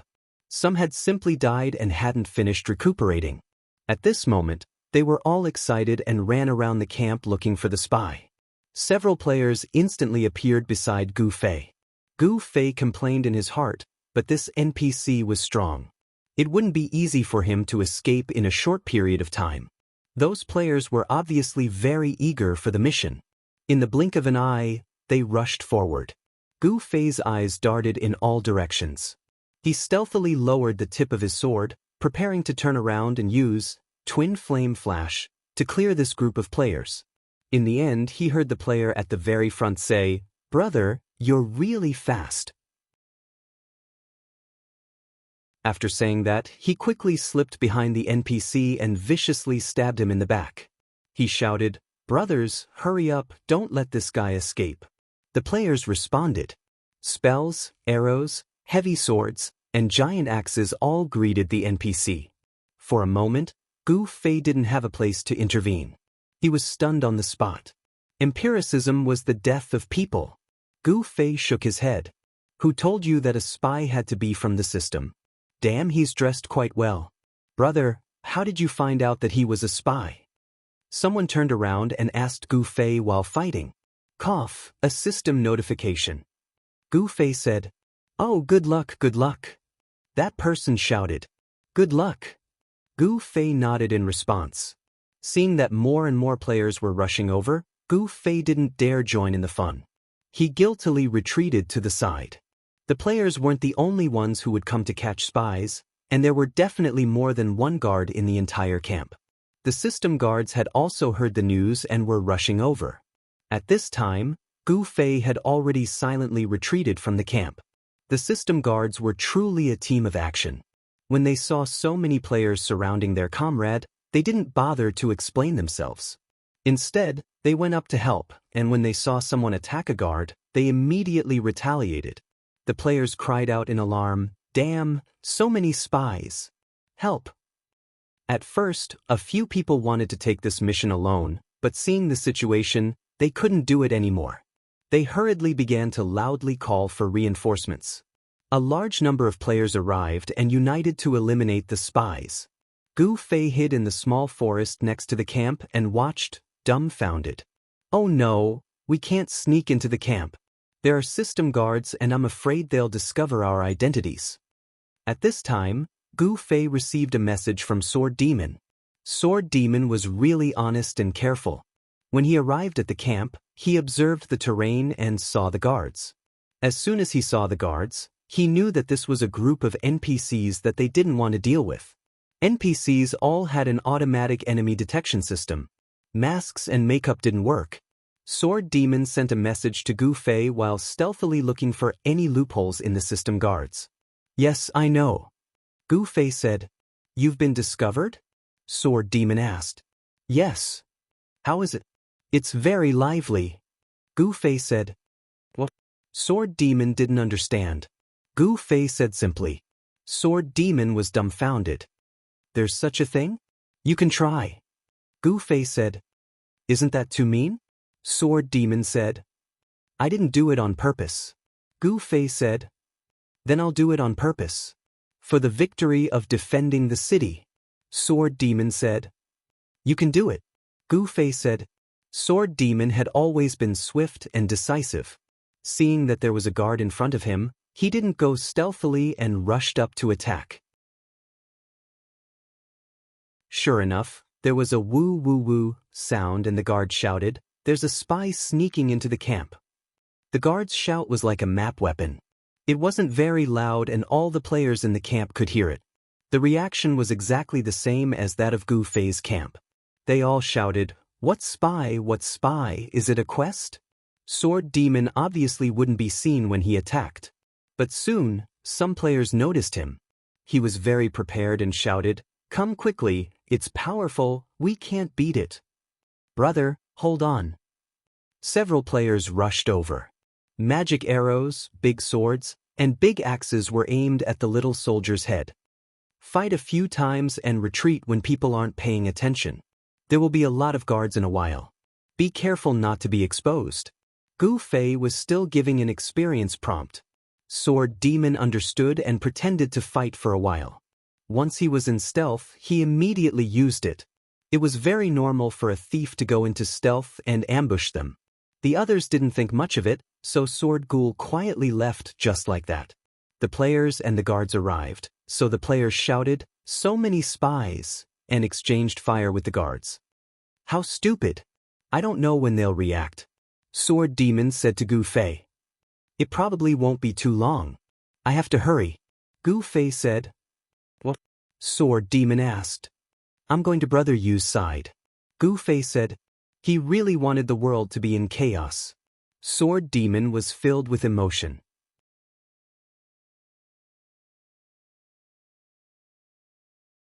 Chapter 680. The camp outside the city was also where the third-party players respawned and resupplied during the city war. Although it was hard to say whether they would survive on the battlefield, the third-party players would not receive the same treatment as Gu Fei and Sword Demon in this territory. Brother Yu stayed quite comfortably after arriving at the camp. He looked left and right, asking for information from the players, and at the same time, asking if Sword of No Oath was dead. At this time, Gu Fei finally arrived. Brother Yu looked up and was puzzled. Before he could ask, he saw Gu Fei suddenly teleport and disappear. Then, in a corner where no one could see, there was a flash of fire. The players in the camp suddenly jumped up as if they were on steroids. They roared and ran around, and in the corner where the fire flashed, someone shouted, Over here! Brother Yu did not understand and also ran over there. The players around him all grabbed their weapons and squeezed into the remote corner. Brother Yu stood on his tiptoes and tried to look into the crowd. It seemed that a person and a guard were fighting. Then he heard the players shout and swarm forward. Brother Yu continued to stand on his tiptoes and watch intermittently. The figure that was fighting with the guard had left at some point. At this time, guards and players continued to rush in from all directions, fighting in a mess. In the end, Brother Yu still did not understand what was going on, but he had a rich experience of being accidentally injured 5 times. He quickly chose to retreat, and he finally recognized the figure. It was undoubtedly Gu Fei. Gu Fei was indeed a genius. He grasped everything very quickly. Teleport, dual flame flash, low profile, a simple trilogy, and yet another resurrection point was set off in a bloody storm. What are you doing? Brother Yu quickly sent a message to Gu Fei. Hee. Gu Fei laughed and explained the cause and effect to Brother Yu. Brother Yu didn't know whether to laugh or cry. The guilds in Cloud City were really unlucky to have 2 players with unexpected systems as their opponents. He didn't know if the guilds in other main cities had suffered the same tragedy. The major guilds that were fighting a bloody battle at the foot of the city all received reports from their recuperating or resurrecting members. There were spies in disguise who had infiltrated the camp. According to research, there were many of them and they were quite strong. This was not an infiltration at all, but a surprise attack on the headquarters. Fuck, the system is so cruel. Could it be that they were going to occupy the camp? How are we supposed to resurrect after we die? The south gate? A guild leader exclaimed. Can you hold on? Most of the guild leaders asked the same question. It's still all right. We have reinforcements, but so do they. They're still in a stalemate. However, our members rotate very quickly. It won't be a problem for us to wear them out. The players in the camp answered confidently. This was natural. Their battle erupted at the resurrection point. This was the legendary resurrection on the spot. Although they couldn't be at full strength, it was already awesome enough. Dying was no different from not dying. They just needed to rest for a while and then fight again. The guild leaders at the front let out a long sigh of relief and comforted each other. It's okay. Our Triple X is here. He said it's okay. The so-called Triple X here were naturally the core players in the guilds that the guild leaders trusted. After everyone received such an answer, they finally felt that this was just an interlude. However, this interlude went on for a little longer.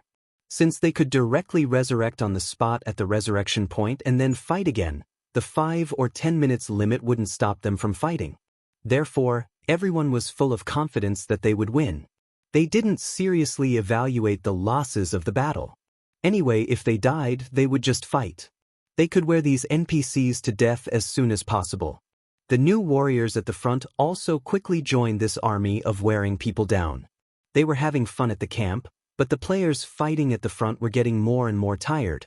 They suddenly realized that their numbers seemed to have decreased. When another wave of attrition was over and the new troops were preparing to change positions, a group of people stared at each other. Why are there so few people? After this group of people entered the battle, they continued to wear down their numbers. When they looked back, they didn't see new substitutes. What's going on? Where did everyone go? The guild leaders roared. As soon as they finished speaking, cheers of victory came from the camp in the north. They had finally annihilated all the spies who had ambushed the camp. The guild leaders were dumbfounded. Only now did they understand why their people at the front line were in such a tight spot. These guys who had died and resurrected had actually started to kill the spies in the camp. Damn it, what the hell is going on? Hurry up and call for reinforcements at the front line. Unsworn Sword roared in the guild channel. The guild leaders hurriedly called for reinforcements in their own guilds, but none of them were very confident.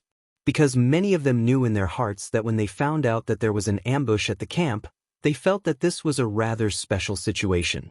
Therefore, they signaled their own guilds not to come over and help first. They wanted to earn more points at the camp first. If it was only 1 or 2 guilds with such a devious idea, there wouldn't be much of an impact. Therefore, the guild leaders were very brave to give this order. But now that this situation had occurred, these guys all realized that there were so many heroes who thought the same as them. But they didn't dare to make this matter public. These guild leaders all called for their own members to hurry up and join the battle. No matter how seriously the guild leaders who were carrying out the rotation cursed in the channel, no one dared to respond. No, I can't hold on here anymore. Fuck, where are the reinforcements? Roared Unchung Matsu. The guild alliance had divided the area under the city into 3 main areas. Each area was close to a resurrection camp, and they rotated in the nearest area. The middle and east roads were the main force, while the west road was the cannon fodder army. Originally, the cannon fodder army had no commander, so Unsworn Sword and Against the Current each led the middle and east roads. Then, Against the Current transferred the commander of the cannon fodder army to the west road, and the east road was handed over to Unchung Matsu. The spy attack on the camp affected all 3 war zones, but the cannon fodder legion had a large number of people. After going against the flow and arriving at their destination, they carefully sorted out the personnel. There were a lot of rotating camps, and the assembly line was very long. Moreover, their combat strength was not good enough, so Against the Current did not spend much time on the front line to command. The only thing they paid attention to was whether this rotation could be connected. With his personal supervision, the camp was not so casual. Only the injured who could not fight were fighting, and most of the people who should go to the front line still went to the front line.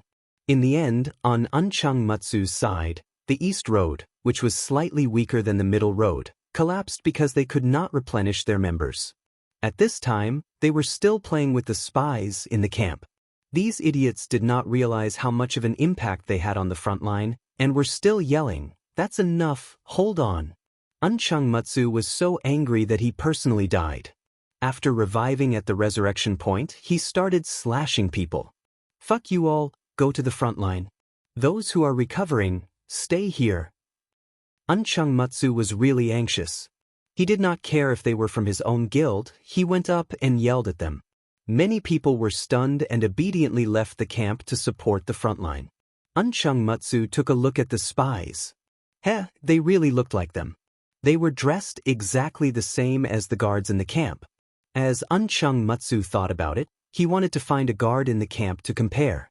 In the end, he realized that there was no one. Not even one. Unchungmutsu was stunned.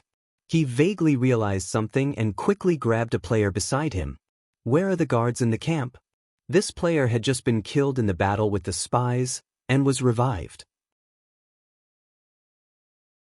He was immediately grabbed by Unchungmutsu.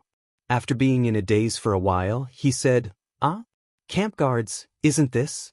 Where are the guards?" "Fuck, you bunch of idiots. Stop. All of you fucking stop." Unchungmutsu was going crazy. He grabbed people and threw them backward. A player was thrown to the ground by him. He was very dissatisfied. He crawled up and scolded. Unchungmutsu turned around and slashed him in half. Everyone looked at the mental patient in shock. The mental patient glared at them with a pale face. "What are you doing? These are the guards of the camp. Why are you fighting?" "Guards?" The players who were still fighting were in an uproar, but their hands did not stop. They slashed and studied carefully. "Are they guards? Are they wearing makeup? Are they spies?" "Spies my ass." Although Unchungmutsu was angry, he still kept his cool. He sent a message to the players in the middle camp to verify it. As expected, there was not a single NPC guard in the middle camp that claimed victory. "Stop, all of you, stop." Unchungmutsu continued to roar. Some players who started to react finally started to help dissuade the players. As the players were from the same country, the system guards would never attack the players first. However, when the players attacked one of them, they would definitely cooperate to fight back. The situation continued to worsen. Now that the players stopped, the system guards no longer had a target to fight back. They acted as if nothing had happened. They sheathed their swords and returned to their positions, leaving behind a bunch of confused players. What happened? Who attacked the NPC first? Unchungmutsu saw that the situation was under control and calmed down. He quickly organized people to go to the front line to provide support while investigating the cause of the incident. An elder who participated in this event said with certainty, "There was a spy." It was a notification from the system. Many people agreed. The system would not lie. Unchungmutsu frowned and said, Then we went around looking for the spy. In the end, we saw a spy dressed as a guard, so we immediately attacked him." Someone said, "How did you know it was a spy?" "System notification?" Unchungmutsu asked. "When I arrived, there were already people fighting, so I didn't ask," someone said. "Me too." "Me too." "Then who was the first to discover the spy?" Unchungmutsu asked around, but no one answered. This investigation was also carried out in the middle camp. The result was the same. The first person who discovered the spy couldn't say anything, but many people insisted that when they arrived at the scene, they definitely saw a person who discovered the spy first and fought with him. Misfortune never comes alone. At this time, there was the second bad news.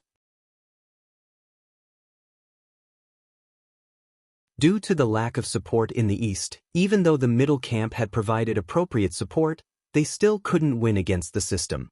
Then, the system assassin army suddenly appeared on the battlefield in the east, causing the east camp to collapse instantly. The system people they were fighting then charged towards the middle camp. The middle camp naturally couldn't hold on anymore and retreated. The cannon fodder army in the west was of course meaningless and retreated. The second siege of the city ended in failure because of such a sneak attack. What was worse was that they still couldn't figure out the cause of this incident. Who the fuck was it? After Unsworn Sword came back and understood the situation, he was also furious. All the guild masters were shouting, including those who had been sneakily hinting to their people to earn points in the camp. So it was all for nothing. The people they killed for half a day were their own guards. How could there be points? These guild masters seriously suspected that their own points were now in the negatives. The guild masters were determined to get to the bottom of this incident, but after interrogating a large number of participants, the conclusion was basically the same. The system had given out a notification that a spy had entered the camp. The players searched and found someone fighting with the spy, so they went up to help, causing the situation to become chaotic. However, the first person who was discovered by the spy could not be found. At this time, someone could still laugh, and it was very piercing in the crowd. The guild masters all shouted angrily, "Who is it?" Looking in the direction of the voice, they saw the Han family young master. Ahem. Unsworn Sword coughed and did not say anything. Unchung Mutsu and Black Index Finger did not have a good impression of the Han family young master. Seeing that he was still angry, he even pointed the finger at Countercurrent. Guild Master Countercurrent, control your people. Countercurrent was naturally embarrassed, and said helplessly, "What are you laughing at? What did those two guys look like?" Han family young master suddenly asked one of the participants, and without waiting for an answer, he immediately changed his question. "Right, you only participated in one, so tell me what you saw." "I didn't see their faces clearly. Their clothes seemed to be black robes." Ugh. Many people screamed. Black robes were actually very common equipment, but in Cloud Peak City, black robes were a kind of symbol. Most mages didn't dare to wear them, as it was very likely that they would be ambushed and killed without even knowing what had happened. Imitating one's idol was fine in other cities, but in Cloud City, your idol had offended too many people. "This is Qianli drunk?" Countercurrent frowned. "I think I saw a black robe too," someone said. Because Gu Fei came and left quickly, and everyone's main focus was on the spies and guards, many of those who had seen him face to face felt that their impression of him was a blur when they thought about it. "The one I saw seems to be." Even those who saw Sword Demon felt that it was a black robe, but it was actually the black cloak of an assassin. "That's impossible. The time when you found the spy was almost the same as here, so it must be two people. So, here and mid are both Qianli drunk, and on your side, it should be Sword Demon."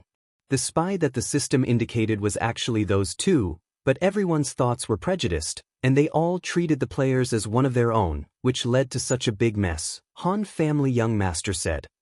"This seems like it?" Many people felt that this analysis was reasonable enough. "These two guys are too vicious."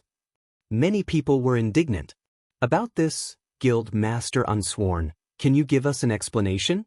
At this time, someone suddenly stood up and said. Unsworn Sword looked at this person and said angrily, "White plus black, what the fuck do you mean?" "What do I mean? While everyone is here, I want to ask you what the fuck do you mean?" "Everyone listen up, it's this bastard Unsworn Sword who colluded with Qianli Drunk and Sword Demon to cause trouble for our city war. He even sent his lackey, Time Reflected, to lure these two people over to kill me once." "Fuck," White plus Black said. "Fuck you." Unsworn Sword was furious, and was about to cut White plus Black in half. However, even though his guild was strong, his individual strength was not at the level of Gu Fei's heaven-defying level of being able to insta-kill someone with a wave of his hand. White and Black were also guild leaders, so they weren't that weak. They wouldn't be cut down in a single exchange. Raising his sword, he retaliated, unwilling to be outdone. The two of them clashed for a few rounds, and the group of guild leaders silently watched the commotion. Some were even secretly laughing. Time Reflected was very anxious, and jumped out and shouted, "It's a misunderstanding, it's all a misunderstanding." As he said that, he wanted to pull the two apart, but White plus Black also had a brother. He jumped out and shouted, "What, are you trying to take sides? What are you talking about? This is a misunderstanding. Stop and listen to my explanation," Time Reflected said. "Explanation? What's there to explain?" White plus Black said angrily. Guild leader White plus Black, shouldn't you first tell us when you were killed?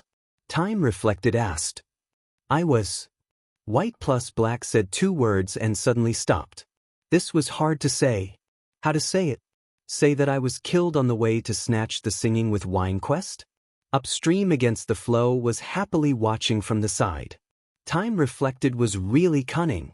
Thinking of this, White plus Black didn't care anymore. He just laughed coldly and said, "What did you do?" "Humph, you received a secret order from Guild Leader Unsworn to mess up the Singing with Wine quest." "Fuck, you scum, you're slandering me again." Unsworn Sword was angry again, but this time he felt a little guilty. However, he had to pretend to be in the right. Competing with Singing with Wine was not shameful, but using this kind of shady business, if others believed it, how would they look at him? Why not? Although you didn't say it clearly, do you think I don't understand your hint when you're talking in my ear? Humph, do you think I'm that kind of person? You want me to do bad things? I won't. I'm going to bring people to help Guild Leader against the current. I didn't expect you to be so ruthless. Seeing that I wasn't willing, you colluded with outsiders to assassinate me. Fuck.